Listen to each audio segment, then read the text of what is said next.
It's Red Eye Radio. Gary McNamara and Eric Harley talk about everything from politics to social issues and news of the day. Whether you're up late or you're just starting your day, welcome to the show. From the Uniden America Studios, this is Red Eye Radio. Hello and welcome. He is Gary McNamara. I'm Eric Harley. As we move into a Thursday, Gary, what's happening? What do you know? It's like being a kid in a candy store. Is it? Every day is like, you got to be kidding me.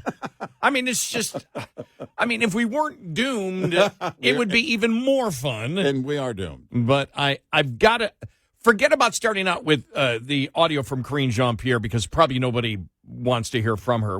Maybe we'll play a clip later on. All right. It's the reaction.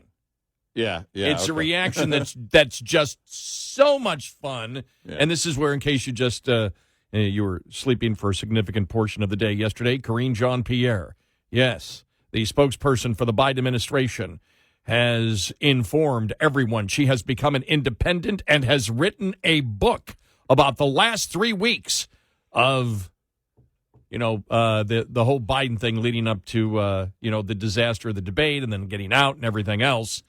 But she's an independent. Now, I want to start this out. Now, I've said many times, you and I, we always used to make fun of Stephen A. Smith.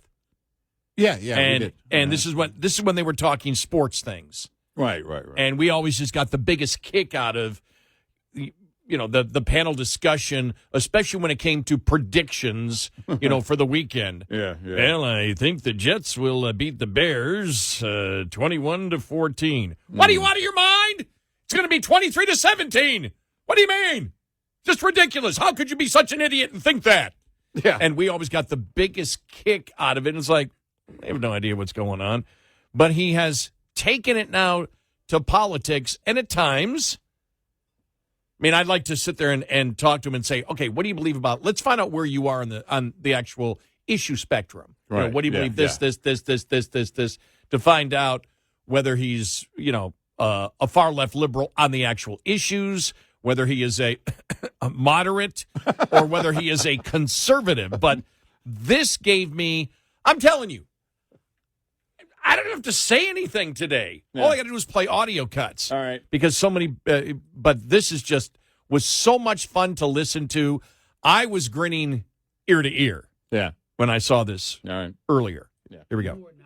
Okay, let's start again here. Here we go. Could get that up yet. Thanks. You were not the White House press secretary when you showed up on ABC's The View a couple of months ago. You were talking major stuff then. You were not the White House press secretary. You were an American citizen who was not working in the White House. What the hell you go on the show for then? Bloviating about Joe Biden and how he was alert and he was spry and he was a great commander-in-chief and he was sharp and all of this stuff. I don't have it clipped in front of me because I just saw the story. You're lucky I don't have time to pull it up. But I'm fully aware of the fact that you were not the White House press secretary when you were on The View spewing the same stuff you had spewed when you were the White House press secretary. So all bets are off. You didn't have to do that, but you chose to. Live with your decisions. Live with your decisions. You didn't have to do that, but that's what you chose to do. You chose to go front and center and still spew the same party line. So what the book's going to tell us? The book's going to tell us more about the Democrats. The book going to be an extension of Jake Tapper and Alex Thompson's book, Original Sin? Yet another Democrat coming out and telling us about stuff that a whole bunch of stuff on the right was telling us, but y'all swore we shouldn't listen to while y'all were engaging in cancel culture, while y'all were engaging in excoriating anybody that called the Democratic Party out for what the hell was going on. So, Stephen, who do you think will win this weekend? That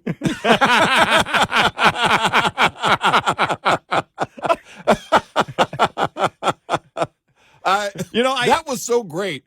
I never paid attention that much to his style because I got such a kick out of how they would, scream and, in the panel discussion, like I said, about and it was predictions. the content. Yeah, it was the content. It was the content of what they were really screaming about. But I do love the way he starts low and it just keeps building and building and building. And then he's just, out of control. Yeah. And then back to being quiet again. And then it slowly builds up and builds up and builds up and builds up.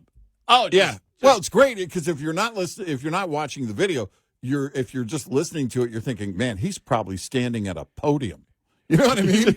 He's got that kind of energy, and he's right. Wow, what it's the bizarro world, isn't it? But isn't it also, in reality, isn't it part of the awakening? It's what we have seen over the last couple of years of people going, these fakes. I honestly, I mentioned it yesterday. Jen Psaki, Karine Jean-Pierre's predecessor, at the White House, and now her ratings are just tanking at MSNBC. Could be temporary, or it could be that the audience themselves, again, very liberal audience, is looking at this going, and keep in mind, yes, they did vote for Joe Biden in 2020. But they look at it and say, you were part of the cover-up, which was part of the damaging of the party. Anybody essentially attached to Biden at all, it's like, we don't have any use for you anymore. And I don't know how you get that back. I don't know how. I mean, Jen Psaki, nobody's worried about. Karine Jean-Pierre, the same thing. But when it comes to anybody in the liberal activist media, Jake Tapper, in the word of his initial book sales and then his CNN ratings dropping, I think that has a lot to do with CNN dropping in general. But it also has to do with this, you're a fake. You did all this during his presidency, and then he actually said, the day after the election, we started writing the book. Yeah, we know. Hey, man, we better get a book done so we can cover our backsides on this whole thing and try and, achieve whatever credibility, get back any credibility we lost. You never had any. With most people, you didn't have any credibility. It just became a clown show. I almost said something very different there. It would have been more accurate. Yeah, a soup show, and it was really that approach on the air that that this arrogance over and over again, and also the arrogance from the podium for Karine Jean-Pierre, and then as Stephen A. Smith points out, hey, you're sitting down on The View. You were no longer in the White House then. Yeah, he's fine. He's fine. He was great. He was great. And now you're an independent. Look, they're running from this Biden fire. Biden set the place on fire as he's walking away from the White House and on his way out the door, pardoning all of his family and friends and anybody else the auto pen would pardon. Well, look, on the issue, she's as radical left as you possibly can be. I think that she, in all likelihood, she and her publisher looked at the whole Jake Tapper thing and said, he's not selling books, so what you've got to say is you've now become, the Democratic Party has become so bad that you have become an independent in the hopes that that will help you sell more books. That's all it is. We all know she's not an independent. It's not like she moderated, but I do love this from the Free Beacon, Washington Free Beacon, this headline. You ready for this? All right. I'm telling you, it's just... Before we get to that, just very quickly, the way the chronology of how I saw the stories yesterday, I saw the post from Elon Musk first. Yeah, right. I'm just busy doing a bunch of stuff yesterday, and I said, "Wow, nothing's going to beat this." And all of a sudden, the Karine Jean-Pierre thing. I saw that. I'm like, yeah. Well, okay. Oh my gosh, there we go. Exactly. Here we go. We'll get to all of it coming up, but here it is. Here's the headline. Historic. Karine Jean-Pierre becomes first known Democrat to leave the party because they were mean to Joe Biden. Yeah, yeah, right. It's just, it really is that it is that fire. Right now, the entire party is just on fire, and not in the good way. It's the fire that Joe Biden set, and he set it intentionally. It's not just his cognitive issues that created all of this, and the covering up of that actually wasn't him. The covering up of all that, I believe, the former First Lady Jill Biden was a huge part of that. In fact, had to be the biggest part of it. There's no way she wasn't the biggest part of that. And then the Democrats and liberal activist media and insiders there, the inner circle at the White House, that were also a big part of that. But, that's the thing, is that Biden himself, if you set all cognitive issues aside, it's who he's always been, Jack. He didn't need anybody's approval. He doesn't care about his own legacy. He cares about enriching his family. He's always cared about getting what's his out of whatever deal it is. It's never been public service for him. And so when he's leaving, any cognitive skills that he may have still retained were the ones that he's had and the attitude he's always had, and that is, somebody drop a match. I'm out of here. Well, here's because of what you said there about a minute and a half ago. Was Karine Jean-Pierre the spokesperson for Biden? Or was she a spokesperson for whoever was running the White House? I expect that to come out, and you may hear that from Democrats who are absolutely livid with her. We'll have some great audio coming up. But that continues the soap opera scandal of who was running the White House, because you can make this case now, what's she doing here? Because what you've got now, I mean, the Jake Tapper book, now this book, this is just going to send everybody after each other. Mm-hmm. Everybody's going to going to be scrambling. It makes it where the public now will be more amenable to the Republicans looking into all of this. Yeah. Because the Democrats are the ones that keep bringing up the discussion. Probably would be a lot less if it was just Republicans doing it.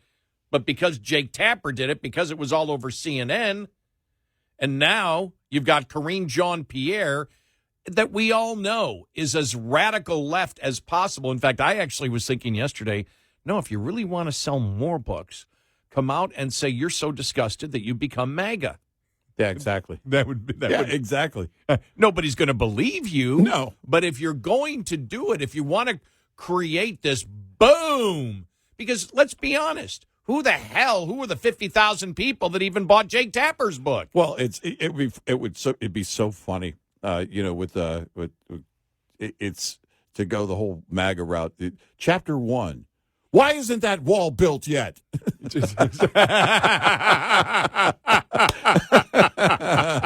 Karine Jean-Pierre upset with Trump that the wall has not been built yet. Yeah. And how dare he only have whatever the amount of countries are, 12 countries on that list to keep people out. It ought to be 100. And then chapter 2, drill, baby, drill, damn it. I mean, really commit. You really got to commit. And there was no way it wasn't going to end in this kind of, it really seems like everything is just exploding, imploding, because we talked about it. I mentioned several times along the way. When it finally comes out, the question will be, who all was part of the cover-up? Who all inside the Beltway? I actually mentioned Chuck Schumer, Nancy, and all of them.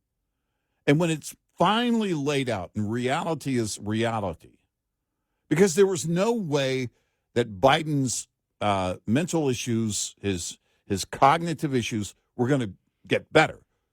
Many of us who are dealing with family members, I've got multiple family members right now that we're taking care of, know that it doesn't reverse.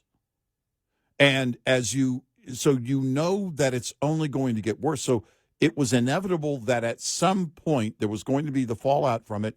And the fallout then also becomes who inside the Beltway and the Democratic Party, but also in the liberal activist media, was part of the cover-up.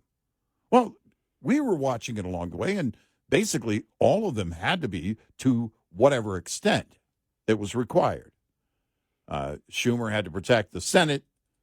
Jeffries and for as long as he was there, had to protect, and Nancy had to protect the House. And then the liberal activist media, we know what they were doing because they were on the air saying things like, F you if you can't handle the truth. And Jake Tapper going after Lord Trump, and now, oh, yeah, I apologized for that. You're not sorry. You're trying to sell a book. Everybody, it's the old, everybody's, he's reformed. He found God behind bars once he was in prison, once he was caught. You've been caught. Now you're all apologetic. If Biden had stayed in the race and won, Jake Tapper would still be defending him. Oh, yeah. Yeah. So would Karine Jean-Pierre. Yes. Well, again, she's saying that she's so upset at the Democratic Party because of the way they treated poor Biden. Poor Biden. Yeah, poor that's. Biden. I wonder who's going to sell more books. This is going to be fat because now she goes on the book tour. Yeah. Right? Oh, yeah. Because it comes out October 1st, right? I think. Right. So she's going to be going on The View. Right. It's going to be fascinating to see how, or maybe they don't want her. Oh, this is going to be great. Oh, this is going yeah, to be great. That's a great point. So we'll talk more about that coming up. Yeah. 86690 Red Eye. Hey there, this is Hope Zavara with Mother Trucker Yoga, and here's your health tip of the day. Healthy driver, healthy diesel, powered by Howes. Lower back pain is one of the most common complaints amongst truck drivers, with over 50% experiencing it regularly. Let's fix that. Sit up tall in your seat, inhale and arc your lower back away from the seat, like there's a pin behind you you're trying to avoid. Now exhale, round your back, and tuck your tailbone under, just like the shape of the letter C. Repeat that movement 5, 10, even 15 times until your lower back and hips start to loosen up and feel ready for the road. There you go. Small, simple changes can lead to big results so that you, my friend, can feel good again. Visit mothertruckeryoga.com and houseproducts.com for more tips and support. Coming up, more with Gary McNamara and Eric Harley. It's Red Eye Radio.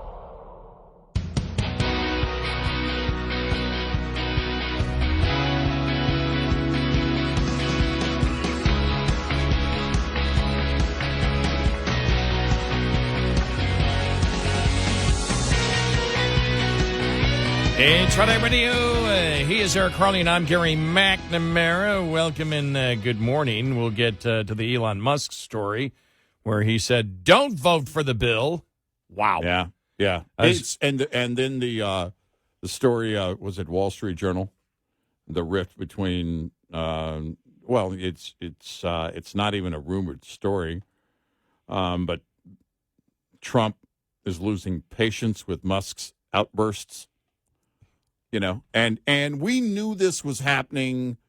The one source story that we talked about the other day, where Elon Musk and Bessent are out in the hallway shouting at each other at the White House, and there's clearly been a rift.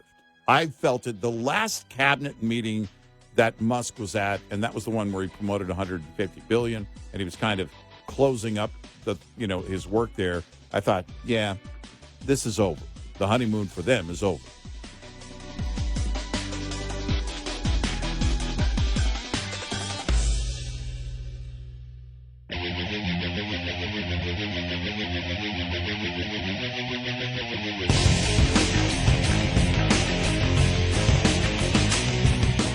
Daytime is overrated.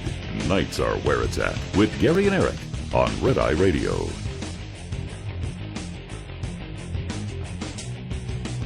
It's Red Eye Radio. He is Eric Harley, and I'm Gary McNamara. Welcome and good morning. Thanks so much for being here. As always, download our Red Eye Radio app today, and you can listen when and where you choose. Just trying to find out where I put all my audio cuts. My audio cuts have disappeared here, and I was all ready to go. Yeah, we'll find it in a second. Give me a second here as I work through Windows 7 here to find everything that I need. When are we going to be upgraded to Windows 98? You'll look at this story from the Wall Street Journal, which by the way, I think is kind of late to the game. It is relevant, but it's something you and I kind of knew was going on. There is the honeymoon between Trump and Elon Musk is over. I think calling Navarro an idiot or whatever he called him, Musk called Navarro an idiot, a moron, or whatever he called him. I think that was part of it because there is, even though Navarro really is.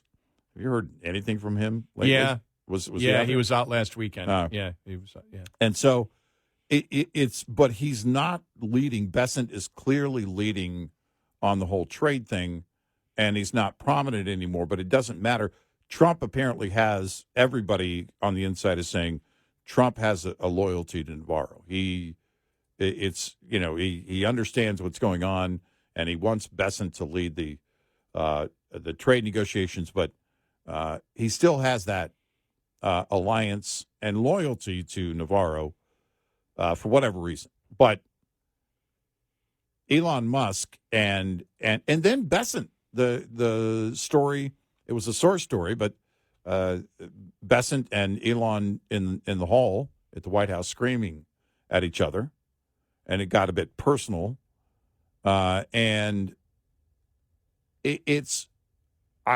I think it was bound to happen because, number one, Elon Musk is fine. He was giving up his own time to be there, so he's fine either way. Doesn't have to worry about how the voters are going to look at him. He doesn't care. People are burning Teslas. He's already committed to this whole thing.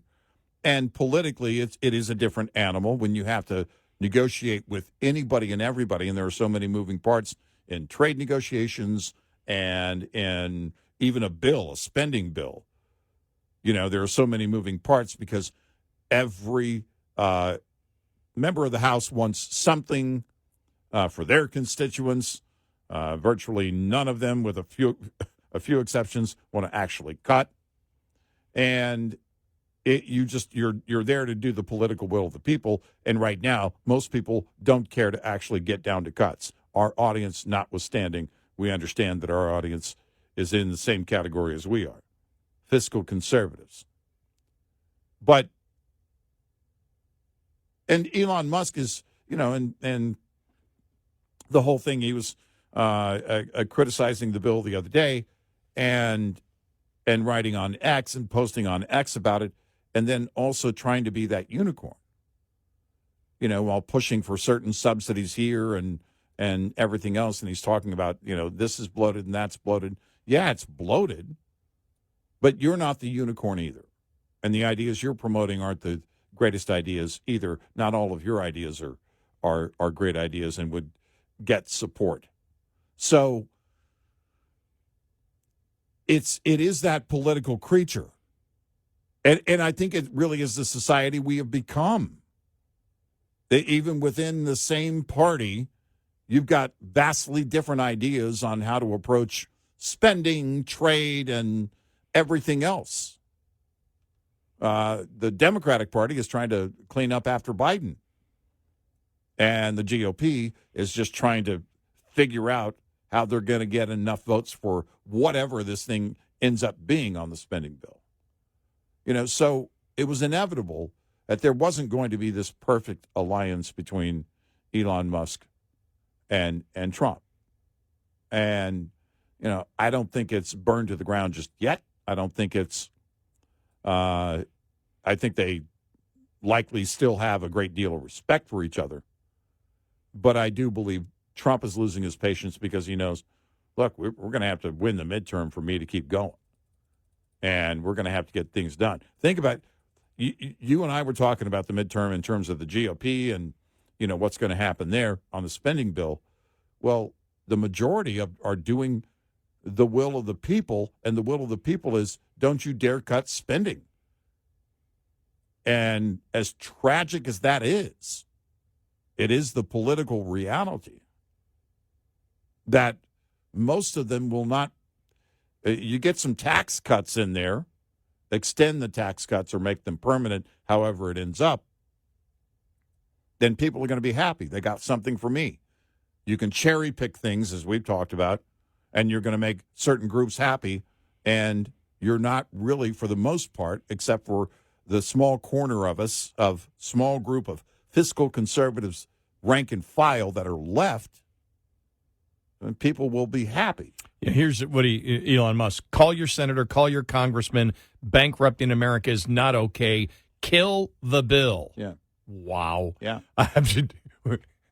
Would you have thunk that a month ago that you would see that? No. I was trying to find I was scanning through. I can't find where he said that, he said something about Navarro. I was looking for that one. I just, but he's, dead through the year. But the other thing is, well, the Navarro comment I was referring to goes back to when he called Navarro an idiot. I don't know, a couple months ago. Oh, I thought it was today. Okay. All right, that's what I was looking. But the other thing that I saw, and I'm like, guys, stop it. Was it Mike Lee? I think proposed, and it's like Elon Musk endorses proposal to bar all sitting members of Congress from re-election if the deficit exceeds 3% of U.S. GDP. Mm-hmm. It's like that process would take years, possibly decades to do. I'm all for it. Yeah. But, it's like, as somebody even put where Warren Buffett said, I could solve the deficit problem tomorrow. Simply pass a law.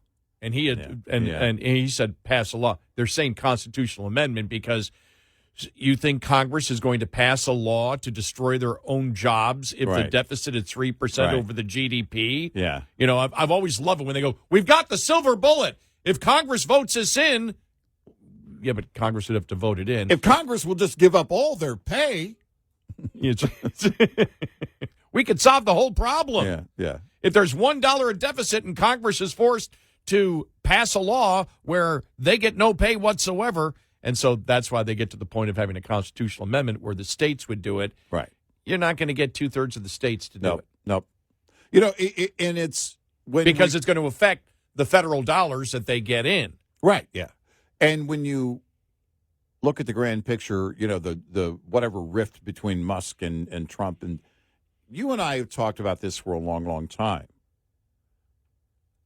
You build this purity in your mind through political idolatry or in the spirit of political idolatry. And we said at the after the election in 2008, we said all right, anybody who voted for Barack Obama, you need to know there are things he's going to do that you don't like. Along the way, he has to become president in January. Again, this is in the fall of 2008 after the election. And there are going to be things that you don't like. We talked about that with Trump after the election in 2016 and after the election of 24. Said, look, there's going to be some speed bumps along the way that you're going to disagree with. Whether you're espousing that and very vocal about it or not, it depends on the person. But there is no perfect political position or person or idol or unicorn.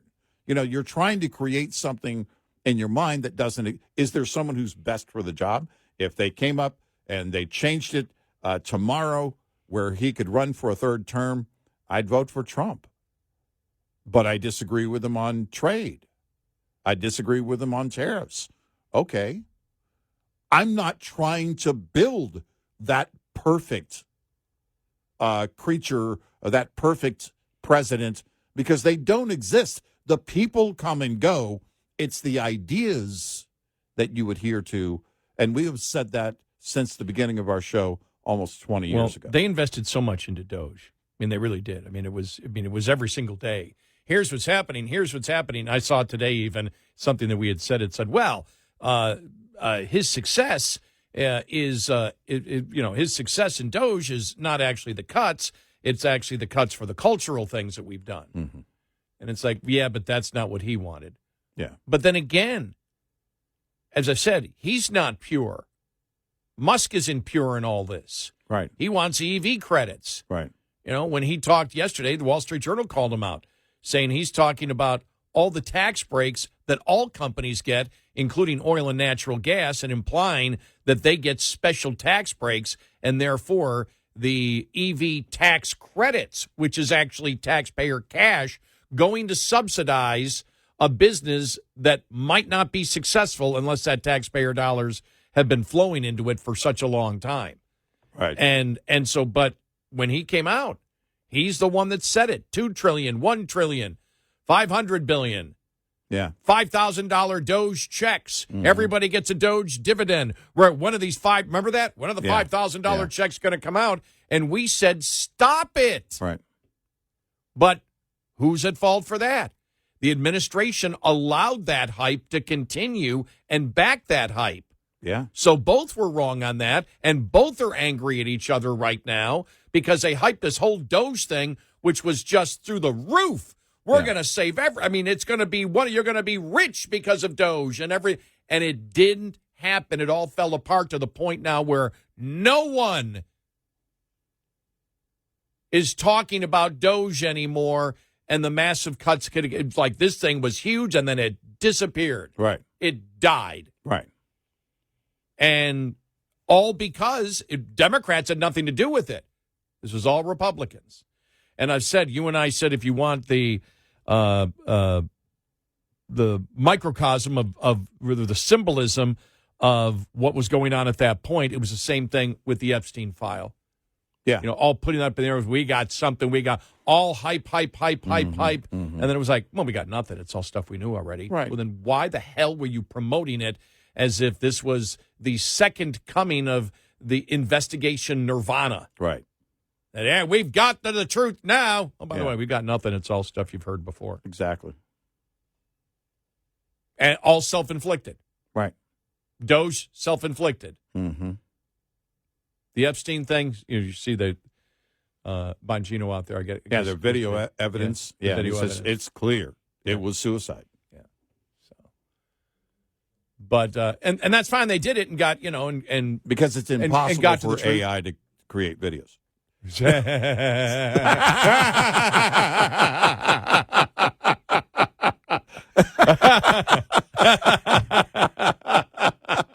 I just had to throw that out there. Let's fuel the fire. Hey, did fuel Eric the fire. just pour gasoline on a small flame? He certainly yes, did. He did.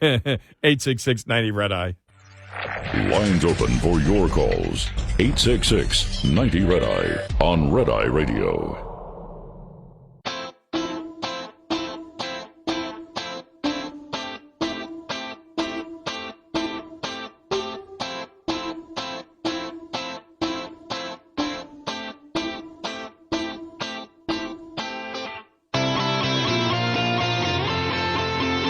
It's Red Eye Radio. He is Eric Harley, and I'm Gary McNamara. Good morning. Welcome. Thanks so much for being here this morning. So we'll get to more of some of the Karine Jean-Pierre.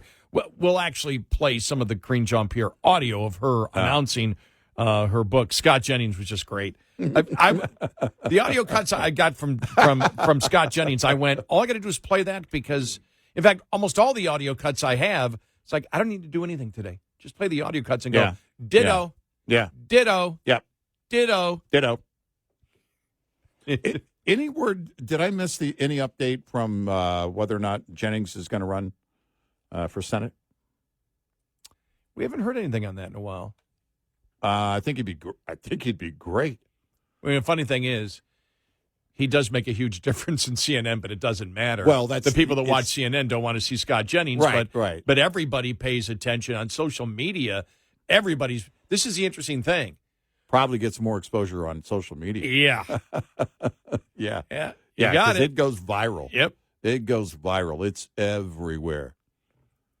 Right. And, I think he'd do a great job in the Senate. And, or maybe he would be more stifled, right? Where you have to, we have the framework of the blah, blah, blah. We don't like messy. You get into that once you're in the office. Once you win the election, you're basically, here's the thing.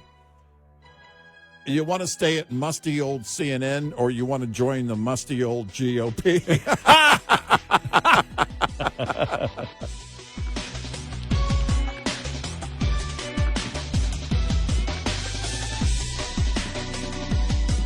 Top of the Hour News is brought to you by House Products. Visit houseproducts.com. This is Red Eye Radio on Westwood One.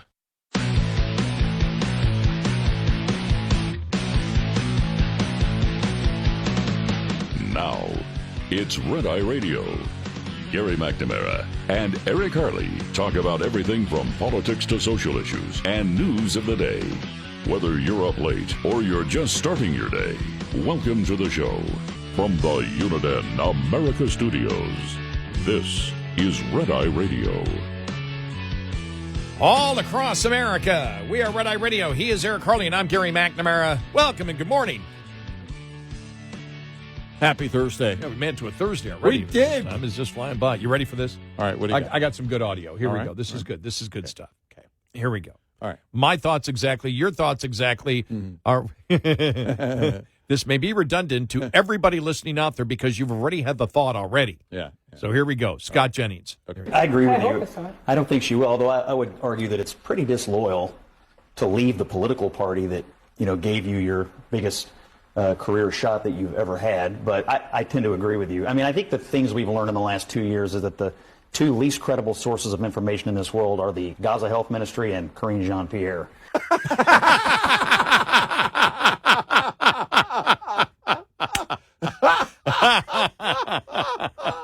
Oh, such perfect timing for that too. With the whole thing of the Washington Post and that fallout of what what they had to supposedly retract in the story they had to change, and so that was brilliant. That was great. That's why we love Scott Jennings. I'll tell you, it has to be for him a lot more fun at CNN when you consider running for Senate. That's not fun. There's no fun in that. But and then, of course, serving in the Senate. But I know it becomes about a greater cause of serving the public. Yeah. Okay. Do you want me to play? Because this is, to me, I guess I have to do it because we're about informing, right? I mean, that's we're supposed to be doing what they that. tell us. I mean, informing is part of it. It just can't be. Just can't be. Laughter. We're just doing it for our own personal enjoyment, right? Because this is, to me, this is like listening to Hillary. It's cringe. Oh, right. But here's Karine Jean-Pierre. Okay. Here she is with her big announcement. Here we go. All right. Hi, I'm Karine Jean-Pierre, and I am the author of a new book that's coming out this fall called Independent. It's coming out on October 21st, so please do grab it.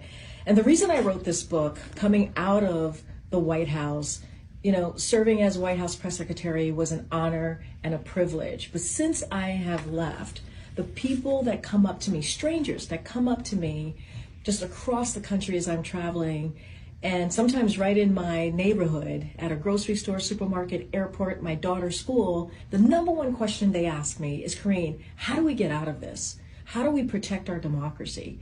How do we protect vulnerable communities among us? What do we do next? Because we don't have answers here. That's what they ask me. And this is my answer. And what I mean by that is, in an era of misinformation, disinformation, the regressiveness of social policy. Hang on, she's lecturing us on misinformation and disinformation. Just want to make sure everybody understands what she's saying. This is Karine Jean-Pierre. Yes, Karine Jean-Pierre is talking about and setting herself above the misinformation and disinformation out there, right, as if others are doing it, right, but she is not. and never did. Here we go. What we're seeing currently right now, what I have decided to do, and I really have thought long and hard about this, is to follow my own compass. And that's what I've done. And that's what this book does. And here's the truth. And here's how I will lay it out to you. I think we need to stop thinking in boxes and think outside of our boxes and not be so partisan. And the way that I see moving forward in this space that we're in right now is if you are willing to stand side by side with me, regardless of your how you identify politically, and as long as you respect the community that I belong to and vulnerable communities that I respect, I will be there with you. I will move forward with you. And that is, I think, so important. So this book, Independent, it's about looking outside of boxes, not just always being in a partisan stance. And how do we move forward together in a compassionate way, in a way that really, truly cares about people? We're the station that cares. Don't forget to wear pants. Wow. She is wearing pants. Wow. In the video. I mean, where do you start with that? What is... It's just... First of all, what was that? This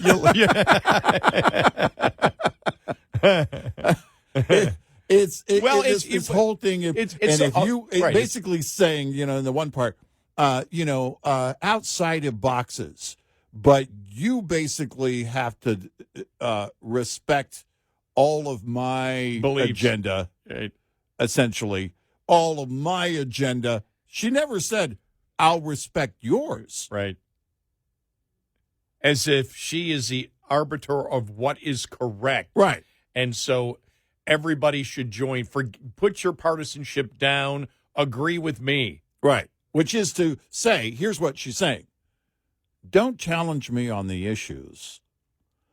Respect my agenda. I'm not really going to respect yours. And everything will be fine. And it's the old, we're just too partisan. I don't want to be left. I don't want to be right. This is the dang what is it? The three bears. Yeah. This is the porridge argument. It really is. That's too hot. That's too cold. I want the middle because I'm an independent and I think that both sides are too tribal and independent is where it is as long as you agree with my far left-wing philosophy, then we can all be independents together. Well, here's shut up. Here's where I'll start. Who's been sitting, waiting with bated breath for Karine Jean-Pierre to come out and be, I don't know what she's trying to be, a leader? Set the country straight. She's trying to set the country straight. She cares, Eric. Why would I turn to her for this? Why would anyone who is a rank and file Democrat do that? It's such garbage. People come up to me all the time. No, they don't. No, they don't. No, they don't. They do not do that. That is not happening. In fact, the world was like, oh, man, I guess we don't have to put up with Karine Jean-Pierre and, thumbing through the binder every day. You were lost in that when you were at the White House, Karine. You were never good at your job. But you were the perfect symbol for the Biden presidency. You weren't in charge, but neither was Biden. You didn't have any clarity as to what was going on around you, but neither did Biden. You didn't know any of the issues, but neither did Biden. You were actually perfect, as horrible as you were at the job, you were the perfect person for that job, for that particular president, or at least the auto pen. You know, it was funny. We'll play the audio cut coming up, but Mark Halpern was on with Jesse Kelly, or Jesse Waters, Kelly, Jesse Waters, and when I saw it yesterday, the audio cut, which is a video, and it says and it shows her, and I go, what the hell does that even mean? I thought it was Bender Transitions. Because Binder, Bender, yeah, okay, yeah. That's what I'm thinking. Bender. I go, what's a who's, Bender? Are who's Bender? Who's Bender? Oh, Binder Binder Transitions. They're calling her Binder. I'm sorry, but I'm thinking it's something sexual. Right. I'm like, Bender Transition. Right, What's a Bender Transition? Part of a new agenda. What's going on with her? Are you saying she's changed? But what's a Bender? I'm thinking Bender is some type of. Well, is that the B in LGBTQ? I don't know. Yeah, what is Bender? I'm thinking it's some such sexual slang. Yeah. And I'm like, and all of a sudden, oh, Binder. They're calling her Binder. Okay. Oh, okay. Now it makes sense. We know. Oh, okay. It's the magic book. Simply about the magic, the magic book, and that's it. But I'm waiting for the first Democrat. I said it last hour, but I'm waiting for the first Democrat to come out and say, well, wait a minute. Was she actually representing the president? Did she betray the president? Did she betray the president? Was she actually the spokesperson for Jill Biden? I think you may hear a Democrat come out and say it, because all hell's going to break loose on this now. I mean, it's just like. And we had said we were waiting for somebody to jump ship, that would write a book that was as close to the president as you can get. Yeah. Didn't I read a story, though? This just popped into my head. Didn't I read a story in the last week that said she really never saw the president much? Maybe I had a dream. I thought I saw that story. I'll have to go look at it, because it wouldn't surprise me if that were the case. Because I think the accusation is going to be thrown at her. Well, wait a minute. You betrayed the president. You were not the spokesperson for the president. You're telling me the president was directly communicating with you? Or was it surrogates that were telling you what the president thought and you just went along with it? Right. I have a feeling that there are Democrats that are going to want to destroy her reputation. Because obviously she's playing the whole populist thing. We need to stop. We can all the come together. The tribalism has to go away. As long as you come to my side, we can all come together. And it's all about compassion and love. Love is love. And it's such garbage. Seriously. What the hell? Who was waiting for you to come out and, we can all come together? No. No and no. Come on, people now. Yeah. Smile at your brother. Everybody get together. Try and love one another right now. Ready? Go. That always sounded like the start of something. But I wish everybody could have been in my brain for that moment when I'm looking at this video and it says Bender Transitions and it shows her up there, and I'm thinking, is she getting a sex change? And what is Bender? What's a Bender? Did she change her name? Is her name Bender? Yeah, I go Bender. I'm like, what is that? Her name?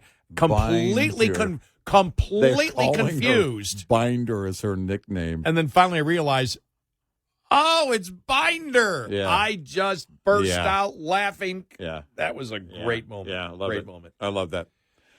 Look, it's Karine, sorry, nobody cares. Nobody cares. Write the tell-all book. Then you got something. Yeah, exactly. Tell us what actually happened. But the problem is for Democrats, it keeps us in the news. Now it keeps it in the news all the way through October. Because as you mentioned, there is, I really believe, the turn probably has already started on the, in the inner circles or inside the Beltway. On her. But I think that now, of course, she's going to have to get out there, promote the book, as you said earlier. She's going to have to be out there. Well, then that makes you, who are you? You covered all of it up. Look, we're already past this. She's trying to go, oh, we can all come together. Everybody just come together. We can be independent. We don't have to. Why with all the labels? And, don't forget Trump's Hitler. But forget the labels. Trump is Hitler, but forget the labels. I mean, what? Seriously? Well, and the truth matters. Right. I'm sure it does. It is fascinating how she's trying to evolve into something that nobody believes that she actually is. Right. Yeah. No, it's the Kamala version of build a wall. Right? Yes. Listen, I don't have to be a Democrat, and you don't have to be a conservative. We can just be people. And, sorry, you already built that. It's not working for you now. By the way, I don't know who the publisher is, but who's the person at the publisher that said, oh, no, this is a great idea? Normally, if a White House spokesperson comes out, says, going to write a book, okay, yeah, publisher. There will be some publishers that go, yeah, okay, we're in. But really, you're looking at this one, you got to go, or is it the train wreck that a publisher is looking for? Right? You have to wonder.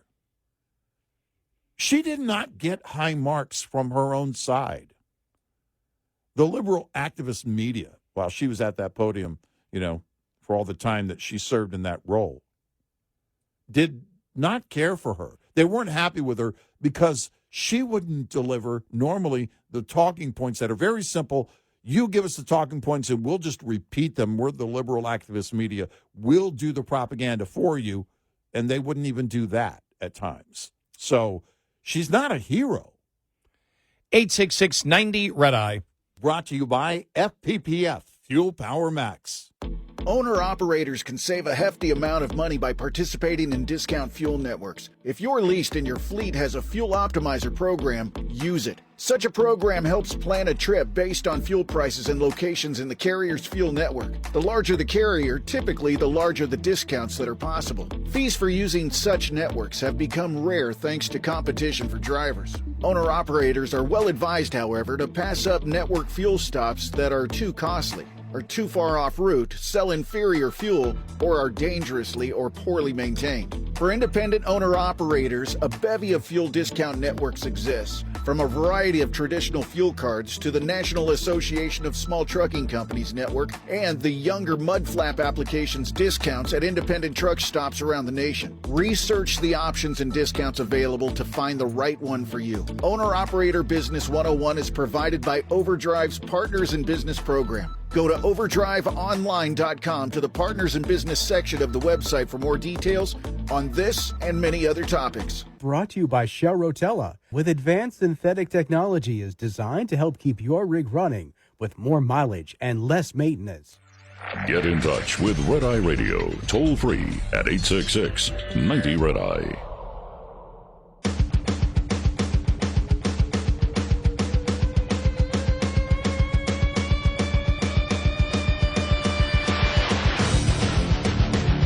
It's Red Eye Radio. He is Eric Harley, and I'm Gary McNamara. Good morning. Thanks so much for being here this morning. By the way, I have no idea. Talked to a couple of people yesterday. They said, well, so what's going to happen with this budget thing, with the Elon Musk thing? I go, I have no idea. I tend to believe that they're just going to ignore Musk. I think that's going to be the case, yeah. And just put through the deal because and there may, I think Senator Thune might be right. We're going to do very little changes here, and we're going to get this thing passed, even if they get it passed, 50-50 with J.D. Vance. Yeah, I think that's actually going to be the play. It seemed as if, early on, the Senate was, no, we have our own version, and that may have been the case then. It seems now, though, look, and it probably came from the president. The president is and should be whipping the votes and saying, look, everybody, we need this. This is my thing. Because if you guys go back and forth and back and forth and back and forth, and then it falls apart and doesn't get done, then it's over. And I'm looking like a fool. The party looks bad, and you guys risk the midterm losses. If we can get this done now, we have very few complaints, and they're only coming from the fiscal conservatives, and there aren't that many of them. Get it done now. I sign it, and we move on, and we move on to the midterm. And I think that's really kind of the message that's been out there. It feels like the president is, hey, we need to get Musk out of the, he shouldn't be making decisions and making announcements and claims. Like the guy, but that was then, this is now. We need to get this bill done and get it behind us.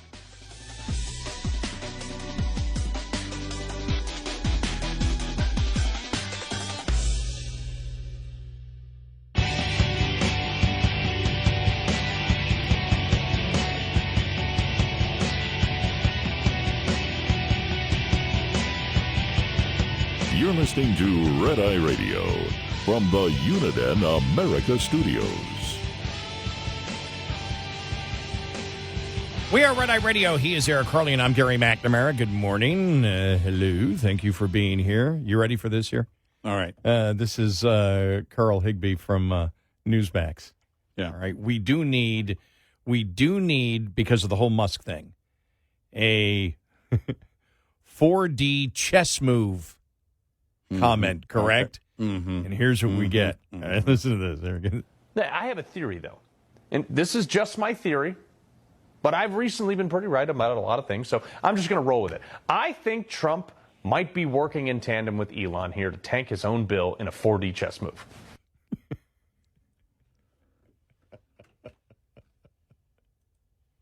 Well, you clearly know Donald Trump, then, because that's how he would do it. No. That's right out of his playbook. That's what he's known for. I would disagree. Trump wants this bill passed. I think it's clear. Trump wants How the bill much passed. crack are you smoking if you think that?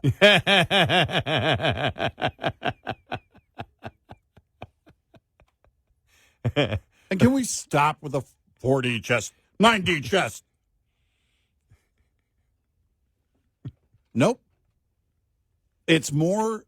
I believe it's more likely what I said earlier before the break. And that is, listen, we need to get this done. We need to get the tax cuts extended, permanent, whatever it's going to be. Nobody cares about the debt, with the exception of a few. We know what the head count is. If we don't move it in the Senate, if we don't change it, and reconciliation is basically a non-starter. Not much is going to change. The head count over there is not going to change. We believe we've got the head count, as you mentioned. We got 50. And J.D. Vance puts us at 51. We get it done. And I can go out and promote the tax cuts that I brought to the American people that I promised I was going to extend.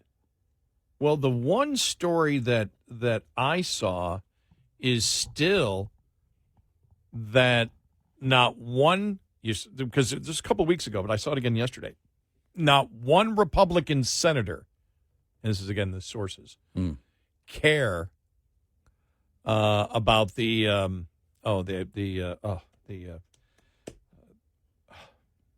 expanding the deduction for houses. Oh, the salt tax. The salt tax. The salt deduction. Right, yeah. the salt. That no Republican senator cares about that at all. In fact, they want that to go away. Yeah. Well, you lose at least 4 votes in the House. So how do you do that? And so again, but I would suspect that more likely just get the thing through, because and ignore the salt thing. If you don't like it, Right. Okay, sorry, you're going to have to eat that one, and in the Senate, and you get it done. Yeah, I think they eat the salt. Again, which is bad for you, because you hear the argument is the tax cuts, and when you look at the polling that's been done, Republicans want tax cuts over budget restraints. The American public wants tax cuts, and the tax cuts kept over balancing the budget. We did the polling a couple weeks ago. So it's clear. You look at it and you go, all right, where's the pressure on this? If you've got people like, Chip Roy and the other Republicans that were enough to get that vote through the first time, you have enough to get the vote through the second time. So you basically take the easy path out, because otherwise, if you try to split this bill up, it's going to be months upon months upon months upon months, upon months, and it would have to be the tax cuts first. Yeah, right. Which means any of the restraint isn't there, and therefore, deficits go up. By the way, did you see the employment for last month? Wasn't good. No, the ADP numbers. Yeah. It's. Was it the ADP? Yeah, that's what would have come out yesterday. I know the ADP numbers came out yesterday. But it's again, you look at where the political pressure is. Private sector hiring rose by just 37,000 in May, the lowest in more than 2 years, ADP says. Right. And again, that all has to do with, we've talked about economic growth. And because by the way, the consensus on the median forecast was 110,000. So look how far under that 110,000 it was. 37,000. That's not good. Well, and we've talked about how, because the debate's on economic growth. Mm-hmm. The debate is the CBO's been wrong before. And, we don't think it's going to be 2.6% growth. Right. We think it's going to be 3% growth. Mm-hmm. Well, the projection for this year is 1.9%, I think. Right. Because of the bad first quarter that we had. Right. And so if you, I'm even reading here, Investors Business Daily, the headline, weak ADP jobs report lifts the Fed rate cut odds. Trump blasts Powell after weak ADP report. The jobs number is more than a signal. Everyone right now is afraid of a slowdown in the economy. Well, the median forecast for the unemployment report coming out this Friday, the median forecast is 125,000, and the previous month was 177,000. So if it falls short of that median forecast, again, the way that the ADP numbers, and sometimes it does. Oh, that's the employment, or you said unemployment? Yes, the unemployment report for on Friday, the U.S. Employment report. Right. Yeah. If you look at 125 versus the previous month on the median forecast, right, that's already down. So if you hit the median forecast, you're not looking at a good trend, right? If it's below the median forecast, like it was for ADP, and sometimes it's not. Sometimes those two numbers don't jive. Right. They didn't last month, remember? Right, exactly. So we'll see where it turns out. But even if they hit the median forecast, 125 isn't great. It's lower than where it was the previous month. So we'll see on Friday morning. Well, and but the entire argument's been you need to pass this bill because it's not going to add much to the deficit because we're going to have 3% growth, not 2.6%. And you look right now as to everybody in Congress is looking at the numbers. Trump is. That's why Trump blasts Powell after weak ADP report. The jobs number is more. The jobs number is more noise than signal. Well, no, he's blasting Powell because he believes it's more than noise. Yeah, the possibility of a slowdown is there. And again, when you look at everything that we include in here, that will it add to the deficit and the tariffs and everything else? There's a lot of unknowns about where the economy is going just because there's so many different variables involved in it right now, where normally you wouldn't have it. Where I believe it's a tougher read, but they're worried because the argument from the administration, from Scott Jennings, is that the CBO always scores low. And then it's like, yeah, but if the CBO is saying 2.6 and the projection's 1.9, how do you believe we're going to have 3% growth from now, whatever, because we're already behind, this year on it. Right. And so you see 3% growth where we have not had the average rate of growth since 2000, I believe, is 2.3%. Yeah. And so you look at it and you say, okay, fine. And then I saw Jennings yesterday pivot immediately and say, yeah, but if the tax cuts don't happen, we're screwed, which is true. Yeah. Which is true. Yeah, And so but they're going to the default position. Forget about what the debt's going to be. We got to have the tax cuts in order to keep the economy going. That's exactly where I was on my theory with Trump, basically rallying the troops on Capitol Hill, saying, look, the thing that matters here is the tax cuts. And we have to get that done. So everybody else, eat everything else that you object to. We need those votes. And if that's the case, then it looks more like, again, you get to the 50 votes if you need it, and then you got J.D. Vance if you need him. In that case, in the Senate, it doesn't move much for the House, so the votes don't change there. And then there's going to be major pressure on the president's budget coming out here before October 1st, right? Over the summer. Mm-hmm. What's the president's budget going to be when it comes to cutting? Because then you're getting to the specific 1-year bill. Right. The infighting isn't going to stop. It's going to continue. And I don't believe Elon Musk is going away on it. I don't think he is either. I just don't think right now he has any influence because he's not going to change the sentiment when it comes to cutting. Most Americans, most Republican rank and file, don't care enough. The phones aren't going to light up. They already would have without Elon Musk. And that's reality. As tragic as it is, fewer of us care. And you're not going to change that no matter who you are.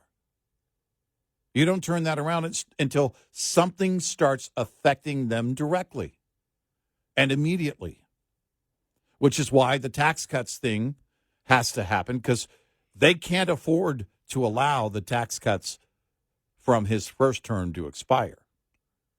No, they can't. They can't. Yeah. That's the big, right now, that's the prize. You can extrapolate that out and say you lose the midterms if that happens. Yeah. Everything else has to be, sorry, that's a pill you're going to have to swallow. This is about the tax cuts. I can see it too if it doesn't pass and they say no, and then we're into just, months of whatever. I can hear the Democrats.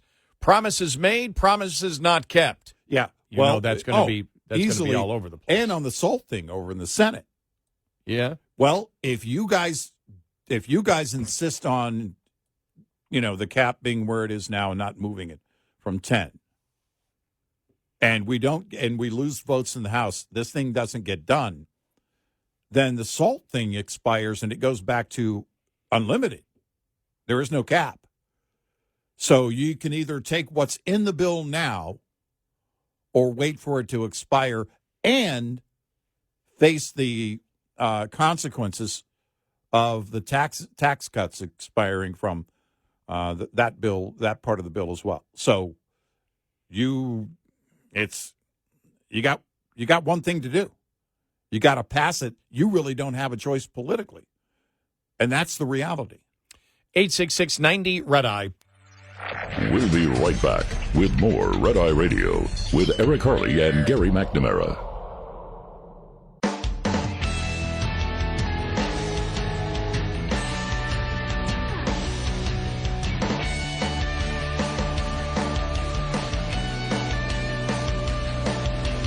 It's Red Eye Radio. He is Eric Harley, and I'm Gary McNamara. Good morning. Thanks for being here.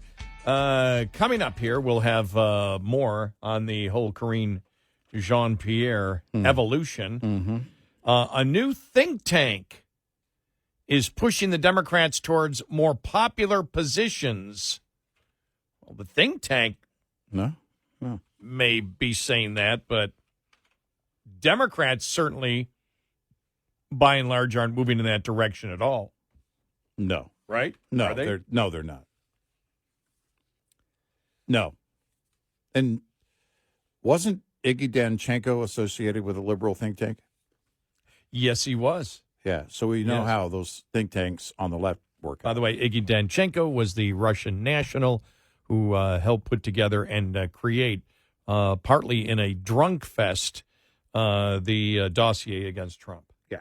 In case people don't know what that is. Right. Oh, one of the things in the bill, too, Politico had it, the parliamentarian could nix the what they call it, the revenge tax, the $116 billion provision raising taxes on foreign companies, which they say violates the Senate rules. It can't be put in there. Oh, so that would be another challenge that you'd be hitting at, right there. And there it is. There's the other story.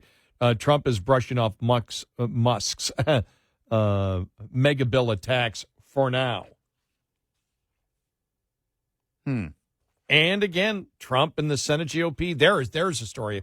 Grapple, like Obama did with gay marriage. They're grappling. I don't know why, but whenever I think of grappling, I think people are making the noise. Well, I'm not really sure. I'm trying to figure out what's going on. And isn't grappling, isn't that wrestling, aren't you?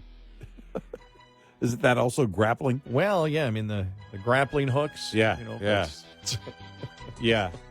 They're grappling. We don't like messing. And a whole bunch more coming up.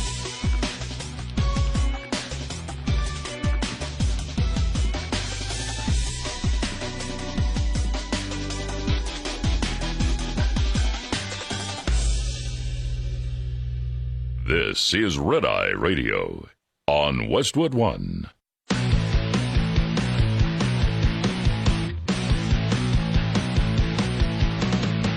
Now, it's Red Eye Radio.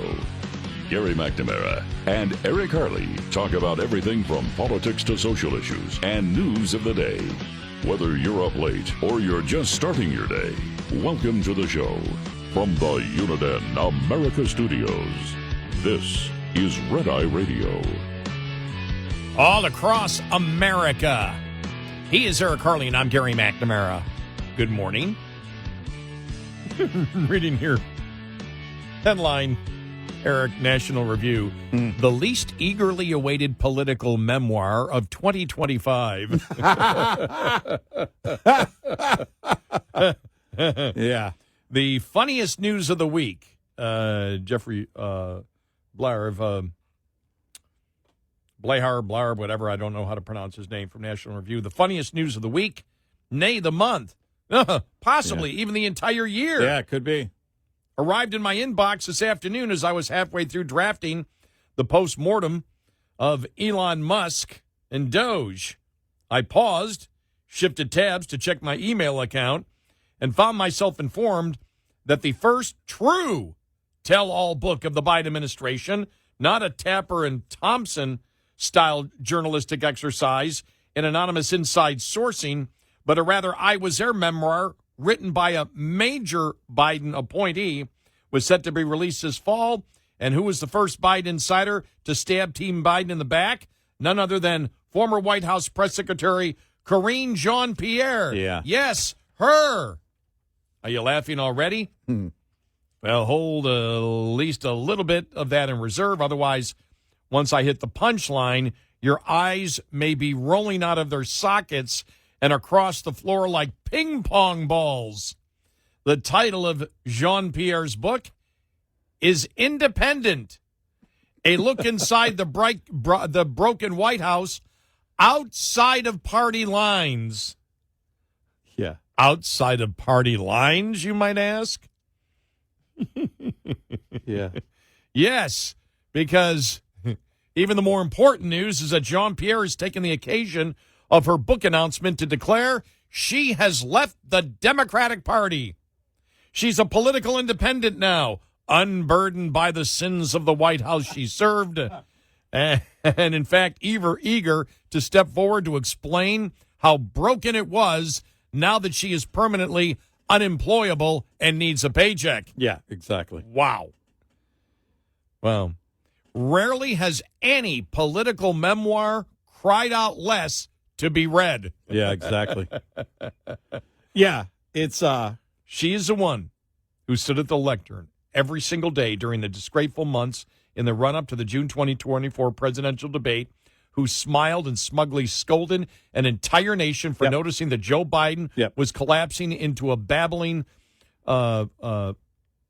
president before our very eyes. Jean-Pierre spearheaded the entire cheap fakes debacle, where Biden's on-camera malfunctions were spun as a product of digital manipulation. And so he goes on and on and on. It's like people are like going, what the hell are you talking about?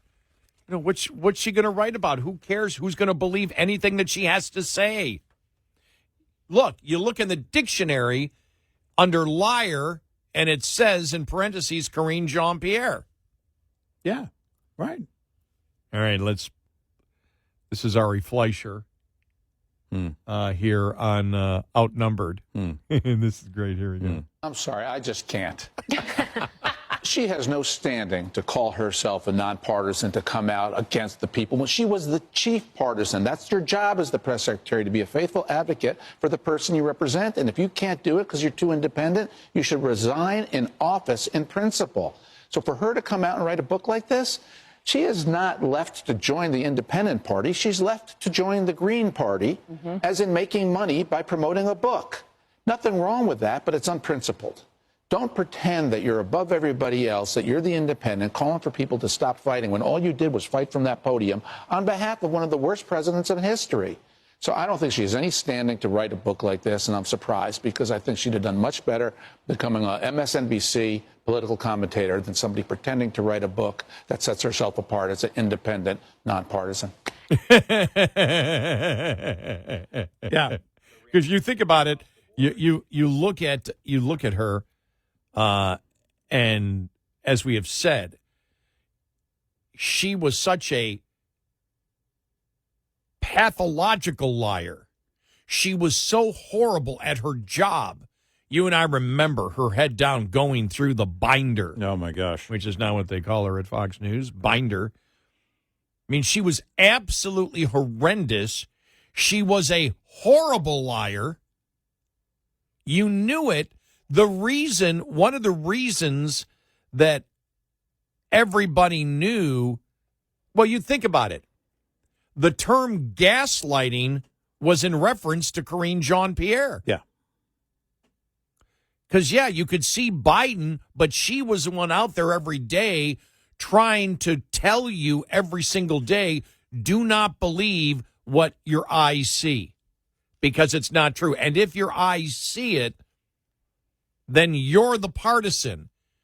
One of the most bluntly partisan people in American politics, American presidential politics, Karine Jean-Pierre, a pathological liar in defense of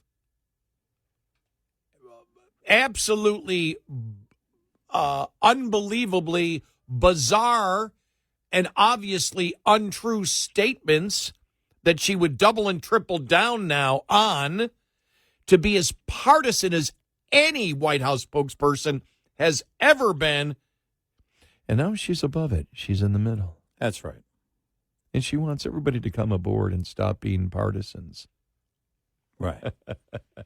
Yeah.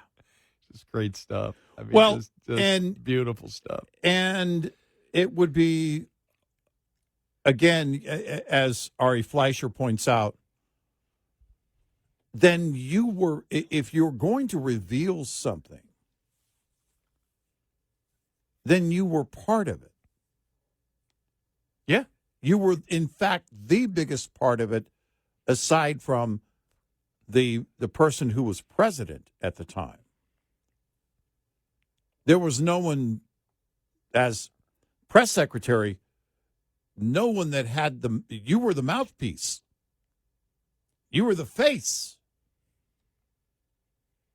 So to come out and all of a sudden say, well, things have changed. No. You're forgetting what your role was. But this often happens. The left doesn't care. There's zero self-awareness. That was then. This is now bubbled today. It's not relevant. I can hear her saying, well, I'm talking about now, not then. Well, no, the whole book is about then. And your role then, as Ari Fleischer points out, you've got to be loyal. When John Bolton couldn't wait to write the book, it occurred to me, and I believe this, he took that job in order to get the book deal. And I can tell because when he was doing the book tour, it was the first time he had ever smiled. And I mean ever. And it was... Boy, that's a telling sign from Bolton, isn't exactly. it? He's smiling. I knew this was about the book deal when I saw you smile when you were holding your book. So the loyalty... it's, in that position as press secretary is paramount. I think, too, that's part of why nobody cares about her book and nobody cares about Jen Psaki on MSNBC. Now, Ari Fleischer, I think he was making a comparison there that Karine Jean-Pierre would be better. She would have done better just being on MSNBC. I don't know that she would do great on MSNBC, and I think the fact that she hasn't been offered anything on MSNBC is telling. They know that. They know that their audience doesn't want her. There's no demand for anything she has to offer. No demand whatsoever. You were part of it to believe, for her to believe, for the publisher to believe. There's a demand for what she has to say about the White House under Joe Biden. It is just laughable. Let's go to Scott Jennings again, okay? Here we go. I have a different view. I'd like to congratulate Democrats for ridding yourselves of this untalented mediocrity. I mean, this is the most self-aggrandizing liar that has ever held this job. The White House press secretary is a sacred position, and she stood up there for years and lied through her teeth to the American people. My friend, and she's not the first. She is the literal worst White House press secretary in my lifetime. And what she did in the last year and a half of the Biden administration, cheap fakes, the entire cover-up around the president's mental faculties, she was in the center of it. So you think she's doing this to launder herself? So congratulations for getting rid of this, but Democrats deserve everything they're getting here for putting her in that job in the first place. No, it's absolutely spot on. And that's it. It's kind of, in part he was saying what I was saying there. You're part of that, an active part of that cover-up, just like the liberal activist media was. And nobody believes you, whether you're Jake Tapper, Karine Jean-Pierre. Write your book, but sorry, here's what I'd say. If I were an environmentalist, you're going to waste a bunch of trees for this? How dare you? How dare you? I mean, I guess you could burn them for fuel, the ones that don't sell, which will be most of them. It's, again, she could title the book, "It's True, Joe Biden is a Robot." And still there would be no demand for the book. Because I don't think anybody believes anything she's going to say about that, one way or the other. I just don't believe anybody trusts her at all for anything. Again, we have to keep in mind where they were in the liberal activist media that was in that room while she was at that podium. Her time in that role they kept wanting more and more. Please, you're a liberal administration. We're liberal media. Give us the talking points so we can print it or put it on our whatever, and the work is done. And they wouldn't do that because Biden at every turn is defiant. But now we know there was also a huge cover-up going on about his cognitive condition. And you combine those two, the arrogance that ran through his administration, through his staff, through his household, was very much alive, while at the same time they were covering up his cognitive issues. So when you combine that, it is exactly, it was going to always play out that way, in that they're not going to be delivering anything to you. They're just going to try and hide Joe Biden so that whoever is actually making decisions here can get away with doing that. They say I can't answer questions, but you know what? I'm going to take some questions. What about Hunter? Sorry, I'm not taking questions. I mean, it's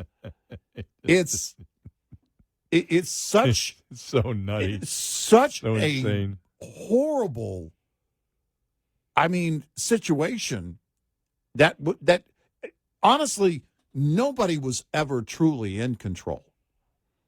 Everybody was scrambling in every moment. I'm convinced of that. Because of the massive task that they were trying to pull off, covering up for his cognitive issues. They had some help. Morning Joe was there because Mika made him do it. They had the liberal activist media on their side. They had the tools that they needed for that. But still, it was a constant effort. Remember the time they started making him go out a distant door on his way to Marine One? Oh, yeah, yeah. He couldn't be anywhere near the media. The media. Yeah. Because they knew he might start talking. Did they want to keep him quiet because they were afraid that he would let it out that other people are using the auto pen? That he would let out the truth? He would somehow, in this... yeah, right. Remember? Right. They say I can't take questions. They say I can't take questions. Who's they? We always ask that. Who's they? We always did ask who is they who is telling me that. Telling them that. He could have. One day he gets angry. But that's hasn't been talked about enough. Mm-hmm. Biden himself kept saying they. Who's they? Right. Has Trump ever said that? Now Trump said it before. Look, sometimes I get in trouble with the media, saying some things, but oh well. Trump's never said they don't want me to talk. He might say people don't like what I say. Some people disagree. But it's not that approach. Biden, really, you think about it, for modern presidents anyway, he was the first ever, they say I can't take questions. Who's they? 866-90-RED-EYE. Coming up, more with Gary McNamara and Eric Harley. It's Red Eye Radio.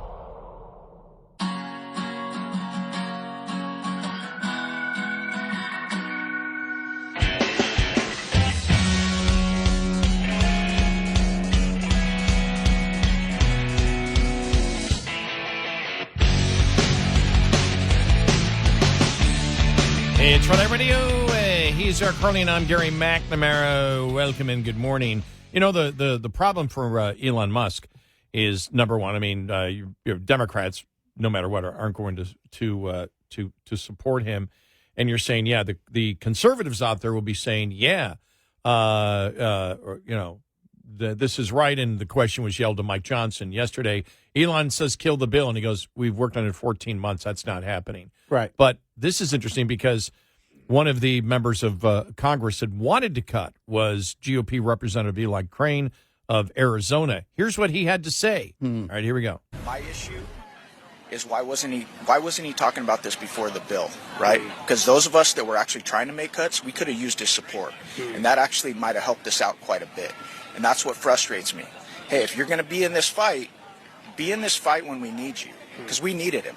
A lot of Republican senators are telling me, including Senator Lisa Murkowski and the like, they want to push back the Medicaid work requirements. They think it's not workable. They also want to push back the phase out of the IRA tax credits. If it comes back, it'll be dead. It'll be dead. Like, so if the Senate wants to go that direction, then this bill is, I mean, it's not even close to passing. So they need to go further or the bill's dead. That's Chip Roy, by the way, but the first one was Representative Crane of Arizona. Mm-hmm. And, you know, it's a great point. They look at it and go, well, she's doing it now. Why weren't you putting the pressure on before? Yeah. Well, he wasn't going to because he was still at that point working for the president. Right. And there wasn't that. I mean, I think the rift was growing, at least internally, between Elon Musk and Besant or Navarro, but he couldn't be vocal at that point. And quite frankly, I don't know. He might not have been at that point before it got over to the Senate, before what they passed went over to the Senate, right? So, but here's what I'll say. Elon Musk isn't the driver. I know what they're saying. Look, it would have helped earlier, might have helped earlier, is what he said. And maybe.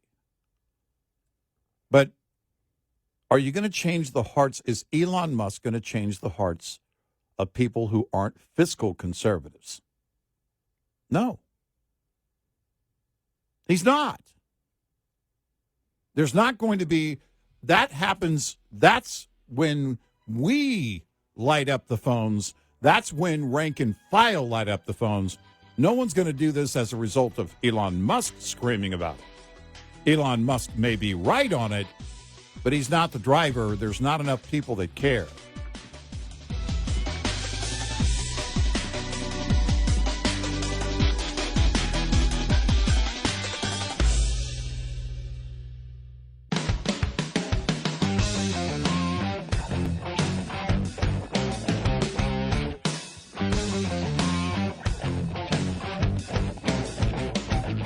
You're listening to Red Eye Radio from the Uniden America Studios. And he's Eric Harley, and I'm Gary McNamara. So, how are things going in New York City? And I asked that question because this is New York City Democratic mayoral candidate Adrian Adams. You know, they had a debate last night, and this is what they're talking about when it comes to illegal immigrants. All right, let's hear the question. Let's say that you learn that ICE is planning to stop immigrants outside your hospitals for possible roundups. Would you warn them? And how would you handle this situation? You have a minute. You know, it's work that I'm already doing as Speaker of the City Council. So I've already stepped up in leadership to do this. I've had a target on me because I refuse to erode our sanctuary city laws, and I have refused to do this. My mission is and will be when I am mayor is to protect the immigrants of the city of New York. New York is a city made up of immigrants. So it is our responsibility to make sure that all New Yorkers, our old New Yorkers and our newer New Yorkers, feel safe in this city. As mayor, I will not kowtow to Donald Trump. But would you warn them that they're... I will absolutely use my bully pulpit as the mayor to warn, as I am doing as City Council Speaker pretty much on a daily basis. The work that I am currently doing as Speaker, I will expand as the mayor of the city of New York. Donald Trump will know that New York will remain a sanctuary city. Now, remember, she says immigrants, she means illegal immigrants. Of course. So this is, you know, you look at it, she's not hesitating at all. She wants to be mayor of New York. I haven't seen the latest polls, like in the last week or so. But she's as blunt as can be. Yep. And she's part of the city council. Mm-hmm. And she has no problem. You don't see any hesitation at all. We want illegal immigrants in New York, and I believe by saying that, there are enough Democrats that agree with me where I can be elected mayor of New York. Well, now, she may not be able to, but that's what she believes right now. Otherwise, she wouldn't be taking that opinion. Well, and then she goes down this false premise. We're a city of immigrants. She wants you to believe, again, she wants people to think of illegal immigrants as legal immigrants. Yes. No one's talking legal immigrants. That's not an issue. That's not why you create sanctuary policy. You don't create that for legal immigrants because it's not necessary. So she doesn't even get what she's saying. She's hoping, I guess, people won't get what she's saying because you can't equate the two. Illegal versus legal.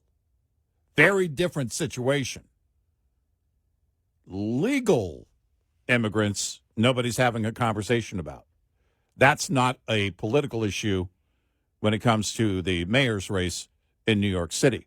It's about people who aren't citizens, who are here illegally. And what she just said is, I'm going to do what I've been doing at the city council. I'm going to work to warn them, protect them. That's going to be my goal. Isn't your goal to serve the citizens of your city? Why wouldn't it Well, be? let me ask you the question. Does she use the term immigrant instead of illegal immigrant? Because by using immigrant, that is the permission structure which allows her to. Exactly. Okay, I can end there. I just want to throw in. I just want to throw that in. We're the way behind structure. our quota on audio cuts here with the words permission structure based on yesterday's because we had values, because we had 3 cuts in a row in the same hour where different people, including Barry Weiss, who we respect a great deal, used the words permission structure, and we kind of had but even Karine Jean-Pierre, when we played her earlier, didn't use permission structure, and I was frankly disappointed. I was waiting for it. Somebody's got to be turning that into a drinking game already. But it's, again, this is who they are. This is who the radicals are. As mayor, she would look to protect people who aren't citizens. That's her priority, not the actual citizens of New York. Yeah. And she's proud of that. And the point for playing that is just so everybody understands that the left is not going to change what they believe on the issues. Right. And I had that one the one story. Let me just find it here because I find it is pretty fascinating. That the group out there, I just had it here. Here it is. New think tank Searchlight pushes Democrats towards more popular positions. Searchlight, a name inspired by the birthplace of Senate Majority Leader, the late Senate Majority Leader Harry Reid, comes at a precarious moment for the Democratic Party. At a private meeting last month, a top Democratic strategist pitched party leaders and donors we need to break down ideological lanes and reject interest groups' agendas if we plan to win again. Adam Gentleson, former chief of staff to John Fetterman and top aide to former Senate Majority Leader Harry Reid, used a retreat to preview his new policy research and messaging hub called Searchlight. Its goal, push the Democratic Party towards the most effective, broadly popular positions, regardless of which wing of the party they come from, with an eye towards 2028, according to 5 people who have spoken directly with him and granted anonymity to describe private conversations. Seth London, an advisor to major Democratic donors, is working with Gentleson on the effort. The think tank's mission, as described by these people, is an explicit rejection of purity tests Gentleson sees as holding the party hostage, the most famous of which became fodder for a highly effective ad Donald Trump used against the former Vice President Kamala Harris during the campaign to recapture the presidency. Searchlight, which is a name inspired by the birthplace of Harry Reid, comes at a precarious moment for a Democratic Party looking to revive its deeply unpopular brand and eyeing a comeback. One person directly familiar with the project, granted anonymity to describe private details, said its aim will be to create an institutional space where Democrats can think freely and put those ideas into the world. That doesn't exist right now because anywhere else you're going to get these ideas sanded down from one angle or another. One person continue, adding that it wasn't going to be driven ideologically or on the left-right binary scale, but rather to draw the best ideas wherever they come from. Well, this is a load of horse manure. Mm-hmm. Yeah. It's garbage. Jennings explained the group to top Democratic officials. According to these people, the confab dubbed as Wildflower was hosted at a swanky resort of the same name in upstate New York, where it also drew several potential 2028 presidential candidates, including Pete Buttigieg, Andy Beshear, and Arizona Senator Ruben Gallego. Some of Jenningson's pitch, these people said, was already laid out in a New York Times op-ed published soon after the 2024 election. He urged Democrats to declare independence from liberal and progressive interest groups that prevent Democrats from thinking clearly about how to win and reject the rigid mores and vocabulary of college-educated elites. Again, they're talking about vocabulary and not where they stand on the issues. Is the Democratic Party, this is what I would say to the Democrats, are you willing to give up identity politics? Right. Are you willing to give up on the fact that everybody in your party is a victim? Are you willing to give up on sanctuary city policy? Are you willing to give up on sanctuary city policy? Are you willing to get rid of the racism of identity politics? Are you willing to get rid of the misogyny of the radical transgender movement? Where are these free ideas? You can sit in an enclosed room with Democrats, as this seemed to be, in a bubble where everybody feels free to speak, and inside of a bubble where nobody actually hears it. Right. And can comment it. You can say what you want. It doesn't move anything forward because you still haven't got to the point that you suck on the issues. Well, and you need to be public about where the Democratic Party is going to change. And if you go to the Democratic Party right now in a public forum and you say, we need to get rid of sanctuary cities, we need to ensure that people that come to the United States don't hate the United States, because we can't win the politics of what just happened in Boulder, Colorado, right? Can't win. They're still trying to win, that one. You've got to become much more fiscally conservative. Well, to come down to it, we can go back to the Roy Teixeira column from about a year ago and the Douglas Schoen column that came out at about the same time. If you want to win, Democrats, you got to become MAGA. Exactly. Yeah. You think that's going to work? You think that's going to be successful? Now, the best part is you can have the donor sit there and go, okay, let's give this guy $1 million to promote this thing. But is it going anywhere? I don't see it. No. Waste of money. Because the majority of the people that still vote Democrat believe in open borders, sanctuary cities, the radical, misogynist, women-hating, transgender movement, the racism of identity politics. Pro-Hamas anti-Semitism. Pro-Hamas, exactly, anti-Semitism, and they believe in spending even more than any drunken sailor Republican would ever That's right. Spend, and we know they didn't care about inflation. Right. So tell me, which is the issue that Democrats are going to promote, not in a enclosed bubble? One that that moves people it motivates people to get out there and vote. Right.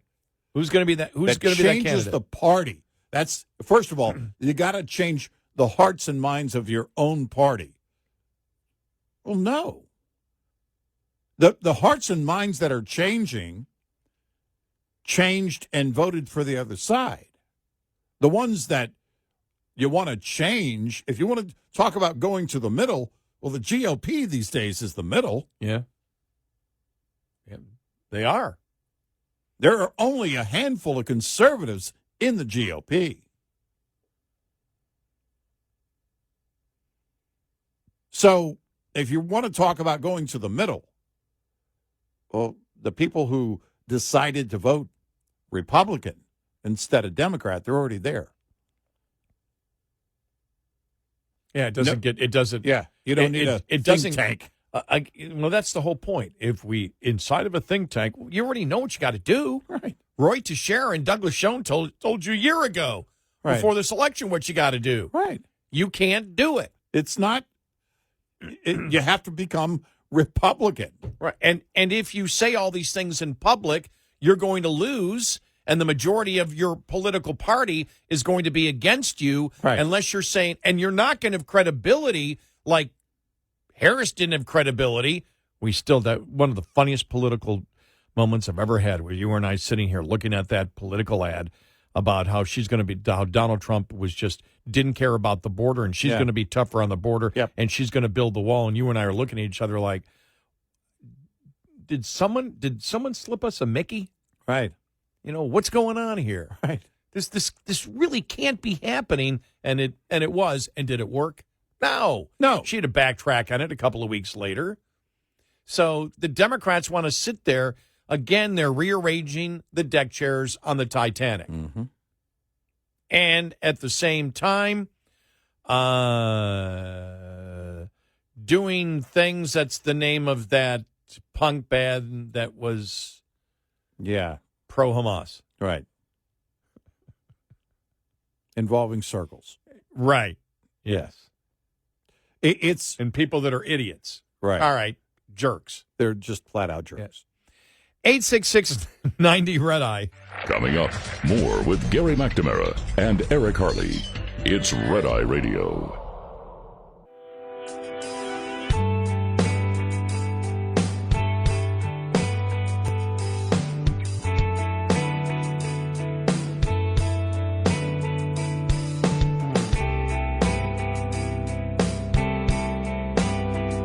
It's Red Eye Radio. He is Eric Harley, and I'm Gary McNamara. Welcome and good morning. All right, problems with the big Elon Musk doesn't see it as a beautiful bill.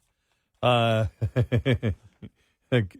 up here, it's and a couple of things here, whether it's a salt tax and, even Chip Roy saying, what, they may want to keep more stuff in the Green New Deal. He's talking about that. I mean, this thing, again, I'm not surprised by all of this. By the way, but I don't know where it goes right now at this moment. They may need all the time they possibly can get to get this done by July 4th.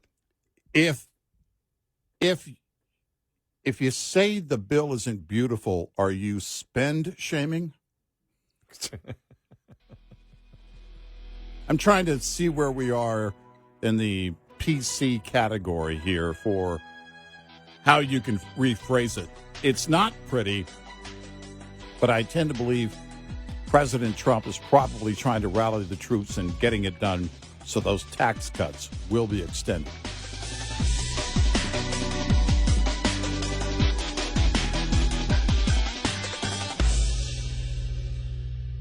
This is Red Eye Radio on Westwood One.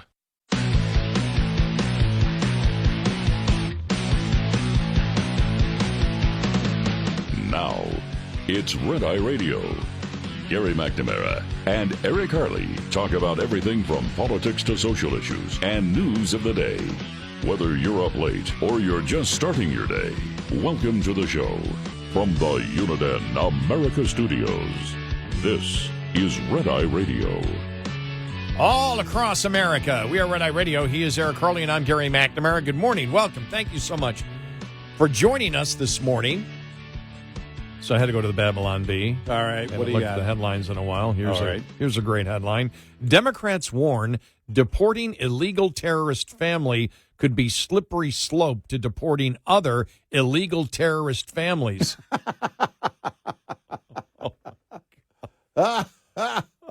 Again, too close to the truth. Yeah. You know something? That's not parody. Right. Come on, Babylon Bee. Yeah, come on. You got to get to the stuff that isn't so real. Republicans announced plan to keep doing opposite of what everyone voted them to do. Well, again, I'd say, okay, there's a miss on that one. Yeah, not that we want to get into correcting the Babylon Bee. How dare the Babylon Bee be wrong? Let's hold it. We got to stop. Eric is fact checking the Babylon Bee. Now I sound like a liberal. Oh my gosh, because I don't know. The whole idea of cutting spending was not really the big driver.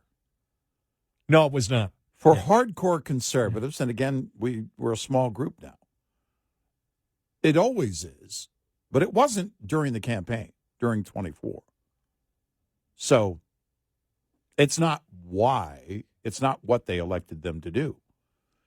How dare you, Babylon? Yes, that's actually that's misinformation. That's right. It's a cheap fake. The whole website's a cheap fake. It's oh my gosh, that's funny. It's frustrating because all of us fiscal wonks really we wanted this to be something, and it's not happening. So even when the Babylon Bee gets involved, they're like, no. You got that wrong, Babylon Bee. That's not funny.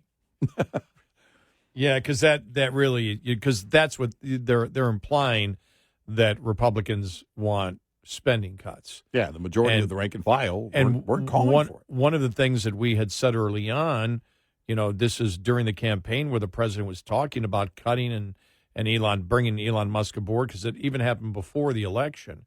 And then after the election, when he was saying it, you and I said, this is surprising. Why?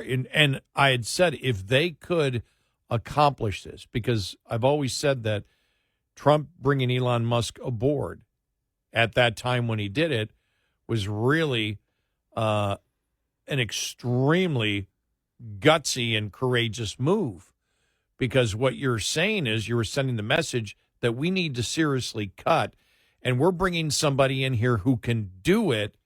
You got everybody aboard because what they were telling you is they could do it without harming anyone, without taking away anybody's benefits.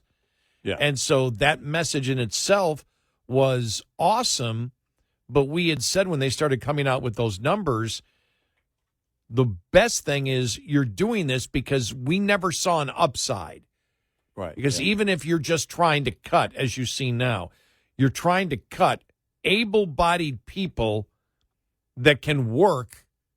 You're trying to keep them from collecting benefits, which the vast majority of Americans would agree with. Look how the Democrats lie about it and say they're just cutting benefits or cutting benefits or cutting benefits or cutting benefits. Mm-hmm. It's the same thing with, a different topic, but it's the same thing with they're deporting children, which none of it's true. But it doesn't matter.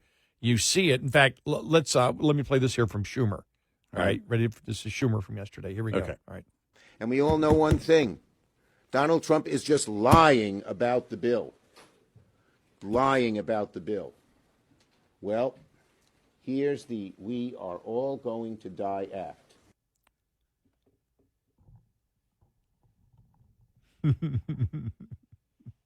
Yeah, wow.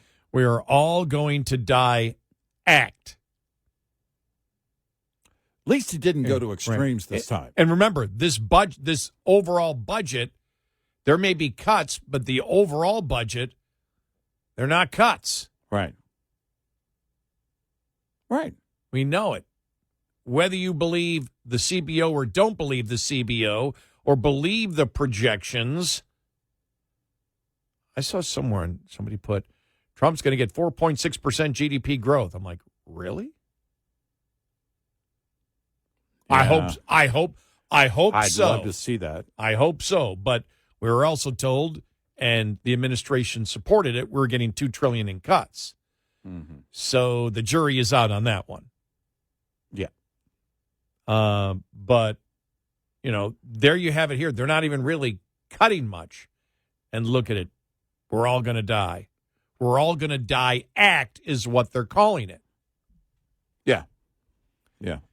It's well, now from a liberal perspective, to be honest, it doesn't go far enough in the spending. The Republicans go pretty far overall in the spending, but the liberals really need a lot more spending, or we're all going to die. Is that the best that Schumer, that the party can come up? We're all going to die act. Well, I think Schumer is trying. This is the whole thing about when we talked about Searchlight, the new effort by the think tank to get into a bubble and have Democrats talk about in an environment free of criticism how they need to stop paying attention to the wacko left. Well, you see, Chuck Schumer isn't. Chuck Schumer, whose numbers are tanking since he agreed with the what was it? The initial bill, what was it called? The the continuing resolution. Yeah. Think about this. Chuck Schumer, who agreed with the continuing resolution, which funded all the Biden priorities, has lost all of his support inside the Democratic Party because Trump supported it. Mm-hmm. That's how bad it is. So he's looking to do anything to get back in the good graces because he understands Democrats, and the Democrat voter wants nothing to do with anything that would be viewed as moderate or anything in agreement with the Republican Party. And Schumer knows that. That's why the whole Searchlight thing is so useless, because you can't sell it. Right. You can't sell it to the members of Congress, and you can't send it to the people that still vote Democrat. They believe in all of this insane stuff. Mm-hmm. Meanwhile, this from Politico, a couple of stories from Politico. Top Senate GOP tax writers are doubling down on their interest in scaling back the House's deal on the contentious state and local tax deduction, even as they emerge Wednesday from a meeting with President Trump without an agreement on it. Speaking to reporters outside the White House, here's where I saw it. It was a Political article. Senate Majority Leader John Thune said he and his colleagues start from a position that there really isn't a single Republican senator who cares much about the SALT issue, end of quote. Let me start that again. Quote, where the quote and unquote is. Start from a position that there really isn't a single Republican senator who cares much about the SALT issue, end of quote.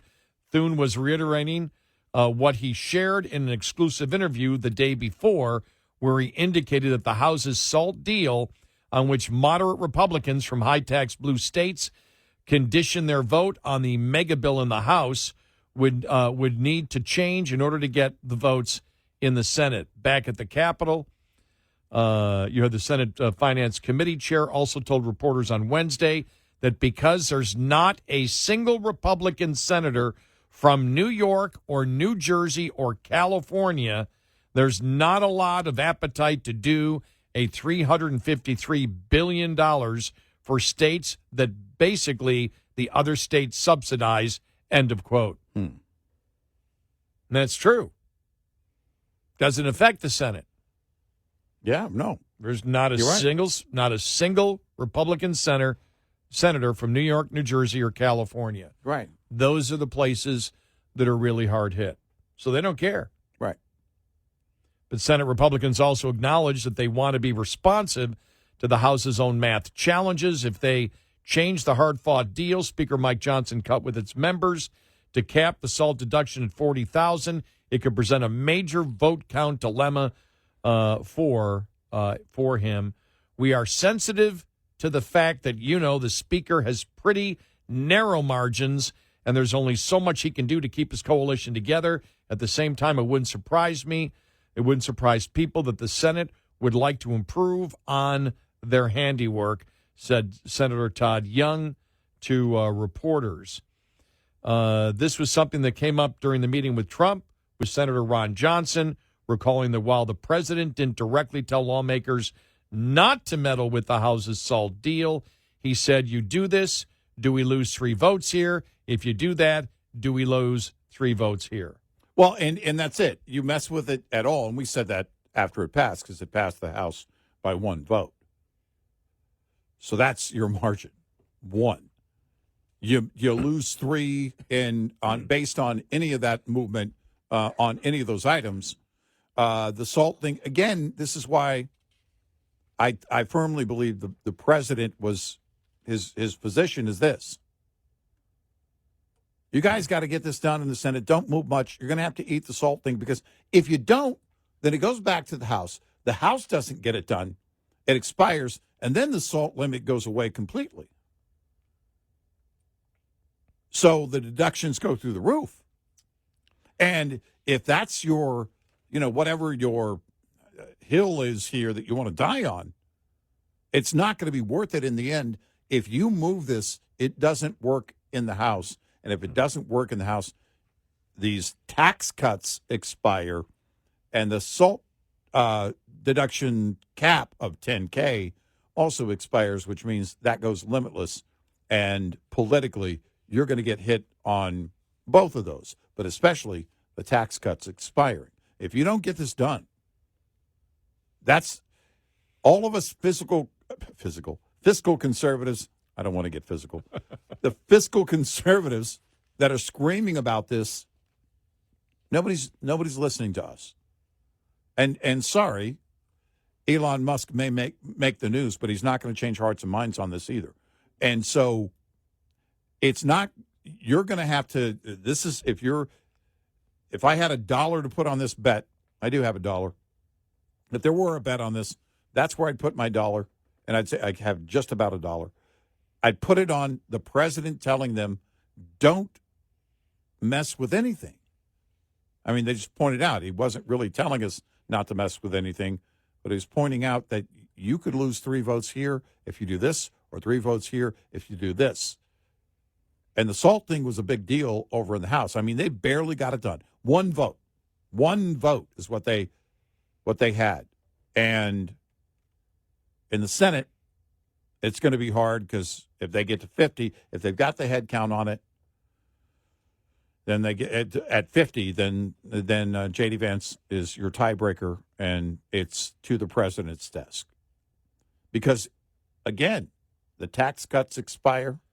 That's the real political hit. Well, when you look at this, you're talking about the fact that you're not going to lose Republican support if you're in the Senate if you don't have the SALT deduction. Right. Or if it's 10,000 or if it stays at 10,000. It stays like it is. Yeah. If it stays like it is, you don't lose anything in the Senate.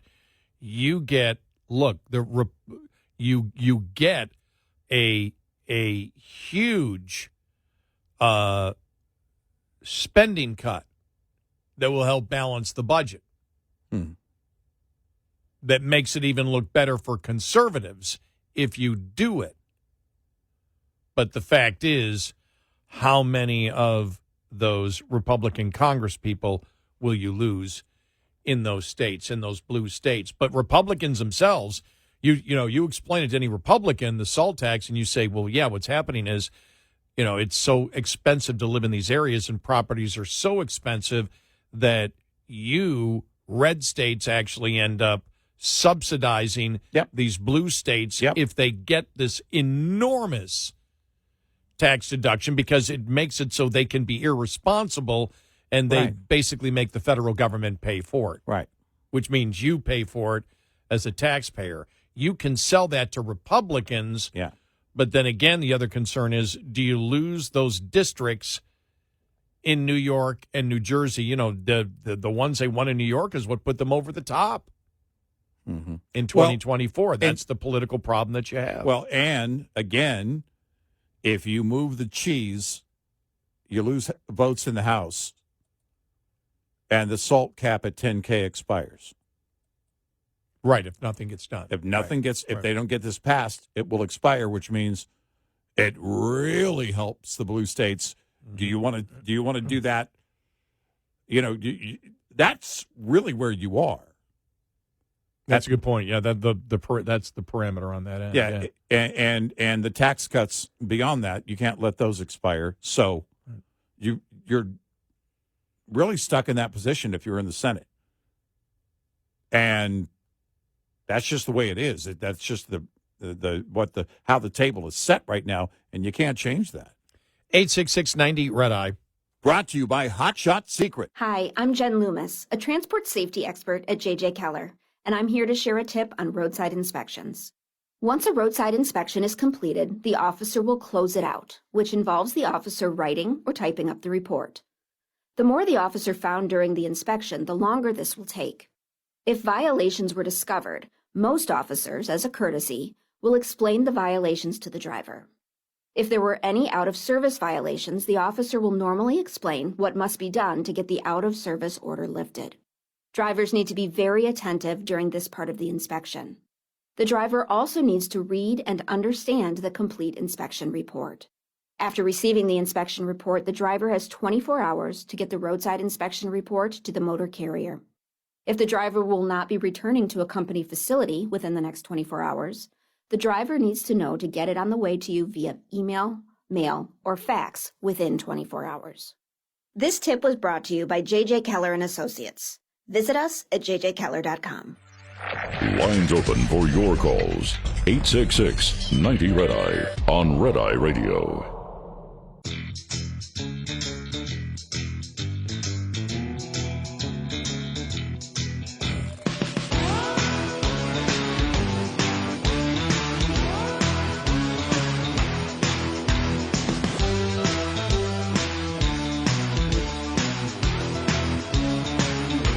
It's Red Eye Radio.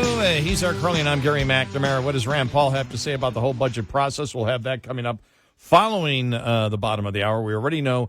We don't have to tell you what Elon Musk thinks. So we will not have an audio cut from him, even though he was on X yesterday. This is interesting here.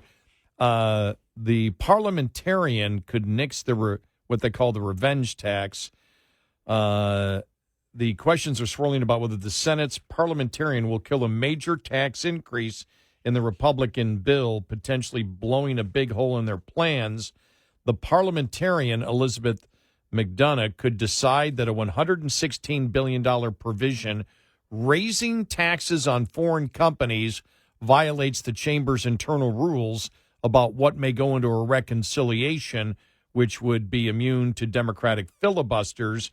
Republicans are concerned she will see the provision as tantamount to overriding U.S. tax policy treaties that the U.S. has with other countries that was passed by Congress. So it's not just about fundraising, it's about changing a bill on tax treaties.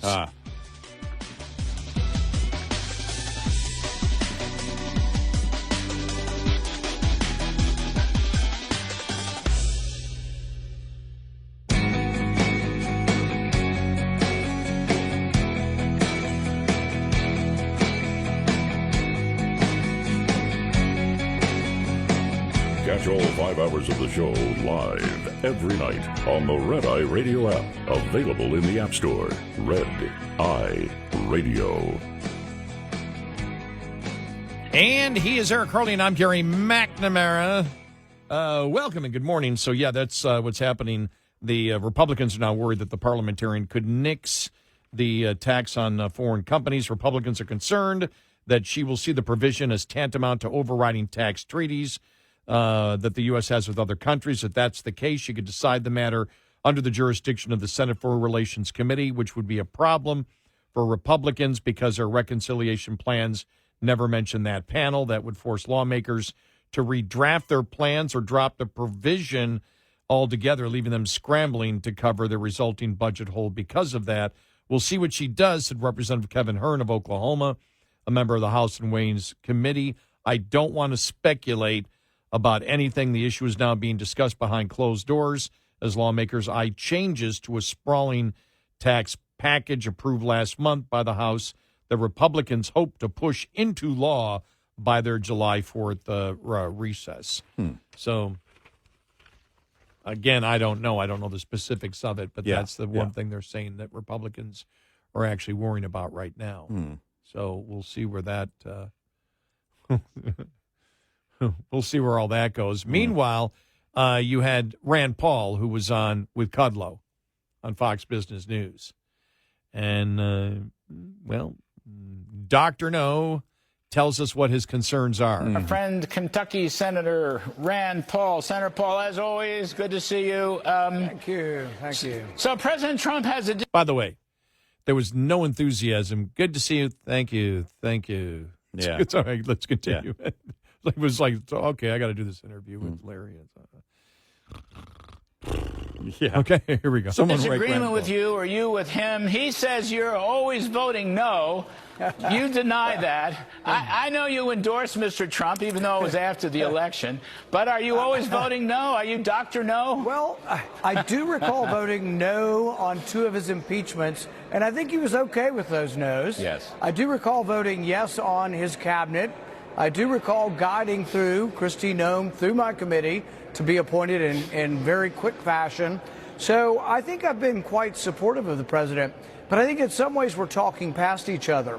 So, for example, I support the tax cuts. I don't think the CBO is right. I think and agree with Art Laffer that you can reduce rates and get more revenue. I think that's what happened in 2017. I think the tax cuts have largely paid for themselves. I think renewing tax cuts that already exist, it's ridiculous to say that somehow that is going to cause a new deficit when they're just simply keeping the same policy. The disagreement I have is not over that. I don't agree with the CBO at all on all that nonsense on the taxes. I think spending cuts could be more, but even that, I'm willing to take an imperfect bill that doesn't cut spending. What bothers me and what indicates that the deficits will roll on no matter what your fancy calculations have done for us, Larry, they want to raise the debt ceiling $5 trillion.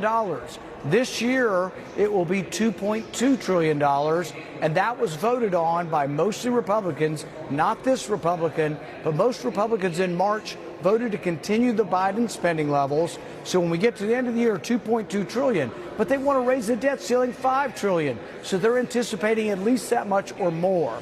I hope you're right. I hope the deficits go down. But why are they wanting to borrow $5 trillion if they really believe the deficit is going to go down? Well, Senator, you know, I love the quote. This came from James Langford last night, your colleague, and a very smart fellow from the Finance Committee.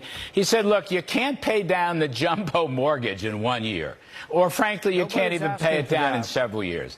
So that's not what I'm advocating for. What I'm advocating for is this.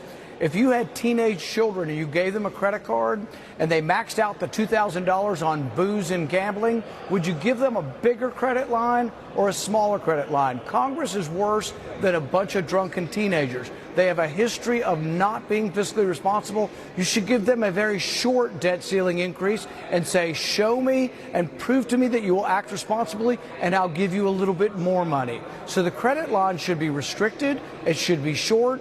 And we should vote 3 or 4 times a year on the debt ceiling. If you put it on the back burner for 2 years, they will spend it, because most is not being addressed. Most of the entitlements are not even part of this debate. But I will vote for the bill, imperfect as it is, but I'm not going to vote to raise the debt ceiling $5 trillion, because then there's nobody left in town who has their hands clean and can speak from a high moral ground that debt is wrong and we shouldn't keep piling it on. Well, here's my question, because Rand Paul said this a couple of times. He said it's $5 trillion, and he said they plan it to be $2.2 trillion, the debt this year. And so the rest, you know, that at least will be what we'll see. Who is saying that the debt ceiling is for 2 years, except Rand Paul? Does a debt ceiling have a specific date? Because he keeps saying... I saw somewhere through 2026, which would mean this year and next. Well, it will get you through with the projected spending, but is there a time limit? Are they... Because if you can't make your point, he is right. If it's for 2 years, which I've never seen that with the debt limit. They raise the debt limit. When you reach it, then they got to raise it again. But there's never a timeline to it.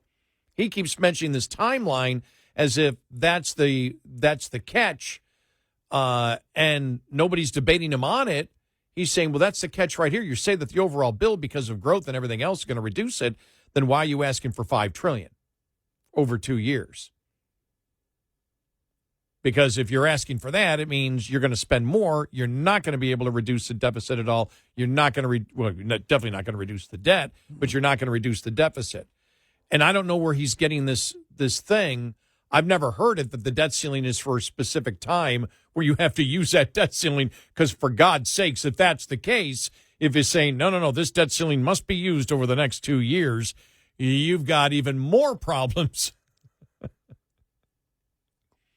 And so I don't know if he's just making that up or he's just extrapolating out. It's only going to last. It sounds like to me he's just extrapolating out that this would be the case. Yeah, if you're going to do it, it's only going to last the 2 budget cycle, and you have to do it again. Right. Which means, you're okay. He said it a couple of times, and that was my question on that. Did he? Because I've never heard it that there's a time limit. Because I always took it as he's applying it to the timeline of the budget itself. Yeah, because we're totally screwed if it was, no, it's going to be $5 trillion and you must use all of that debt limit in the next 2 years. Exactly. There's a sunset on it. By the way, I actually, my concern was kind of the opposite. Well, will the $5 trillion last a whole 2 years?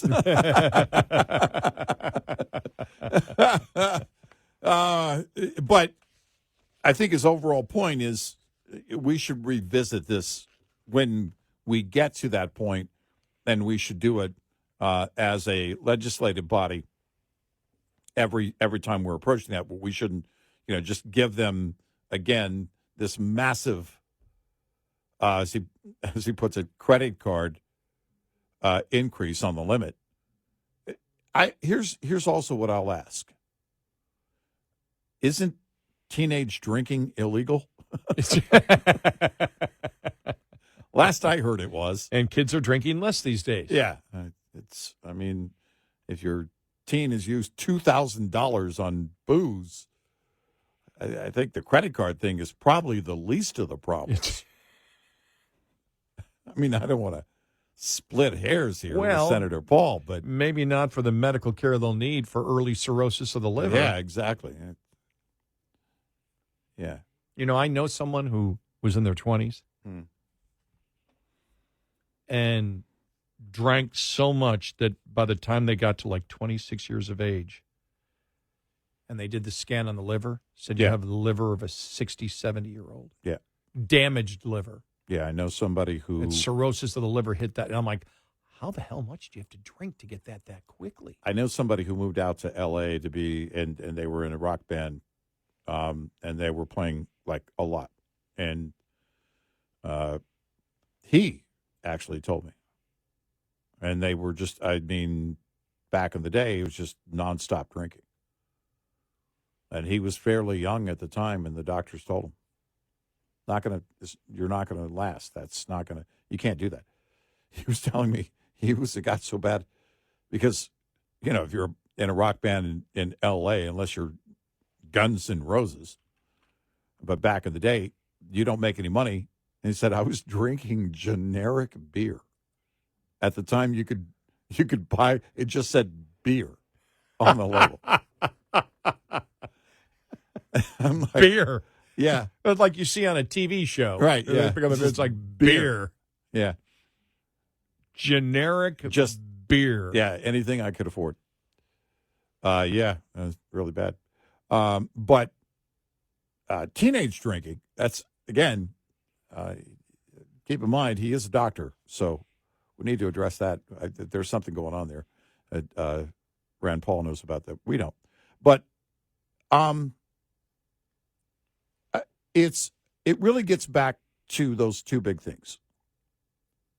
If the hill they want to die on in the upper chamber is the SALT deduction, then the threat of that, you move that and say, no, we're going to keep it where it is, and then the House you don't get the votes in the House, which means the SALT cap goes away completely, which makes it worse than where it is now in the bill. By the way, I'm not saying I'm a proponent for any of these items. No. It's right. It's talking the politics maddening, of it. but I mean, talking about how you get the votes for it to happen, and then you also don't get the tax cuts extended. So the SALT deduction cap goes away, the tax cuts go away, and your chances at the midterm for those in the Senate that are up for re-election go away. Also start to go away. And in the House, of course, there's, that's a even greater problem as they're all up for re-election at the midterm, of course. And that's your reality right now. Those two things, I think, are the movers, because that's what we're hearing about. Well, we don't want this, and, we don't care because we're senators and we the blue states. Well, that's great. You can die on that hill, but it's going to come back at you, because ultimately then the House isn't going to pass it. And they're not going to come to terms on that. That's, in the House, they're stuck on that, much greater lifting of they're not going to go back to 10K. You're not going to get the votes on that. You had one. That was your margin. That's what it passed by in the House. One. The president reportedly was, going back and forth, and, hey, can we lose 3 votes over here if we do this? Or we lose 3 votes if we do this over here. It's not 3. 1.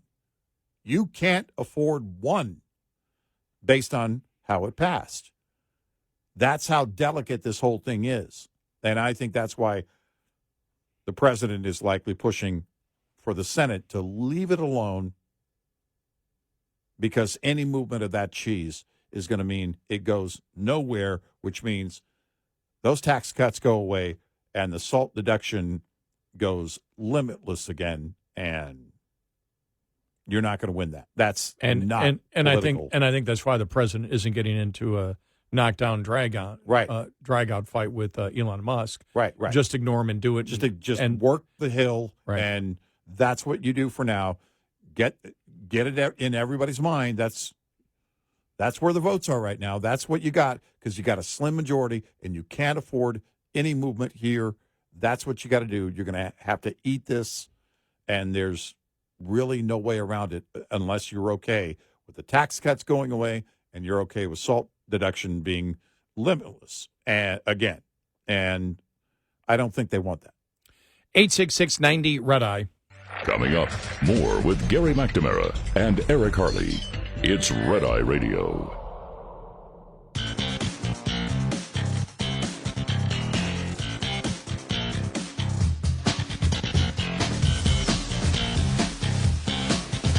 It's Red Eye Radio. He is Eric Harley, and I'm Gary McNamara. Good morning. Download our Red Eye Radio app today. Why? Because our show ends in another hour, and when our show ends, our show becomes our podcast. Mm-hmm. We record the whole show. It becomes our podcast. If you have our Red Eye Radio app, you can listen each and every day, because most people probably don't stay up all night. Some people do. Most probably don't. They go to sleep with us. They wake up with us. And so if you want to catch different portions of the show, you can do that on our Red Eye Radio app. And if for some reason you cannot listen to one of our great radio stations live overnight, we stream all 5 hours live on our Red Eye Radio app. Coming up following the top of the hour, reading here from Politico, Karine Jean-Pierre is leaving the Democratic Party. Her former White House colleagues have some thoughts. We'll get to some of the very interesting thoughts that came out yesterday, which were just some of the greatest quotes ever. All coming up here.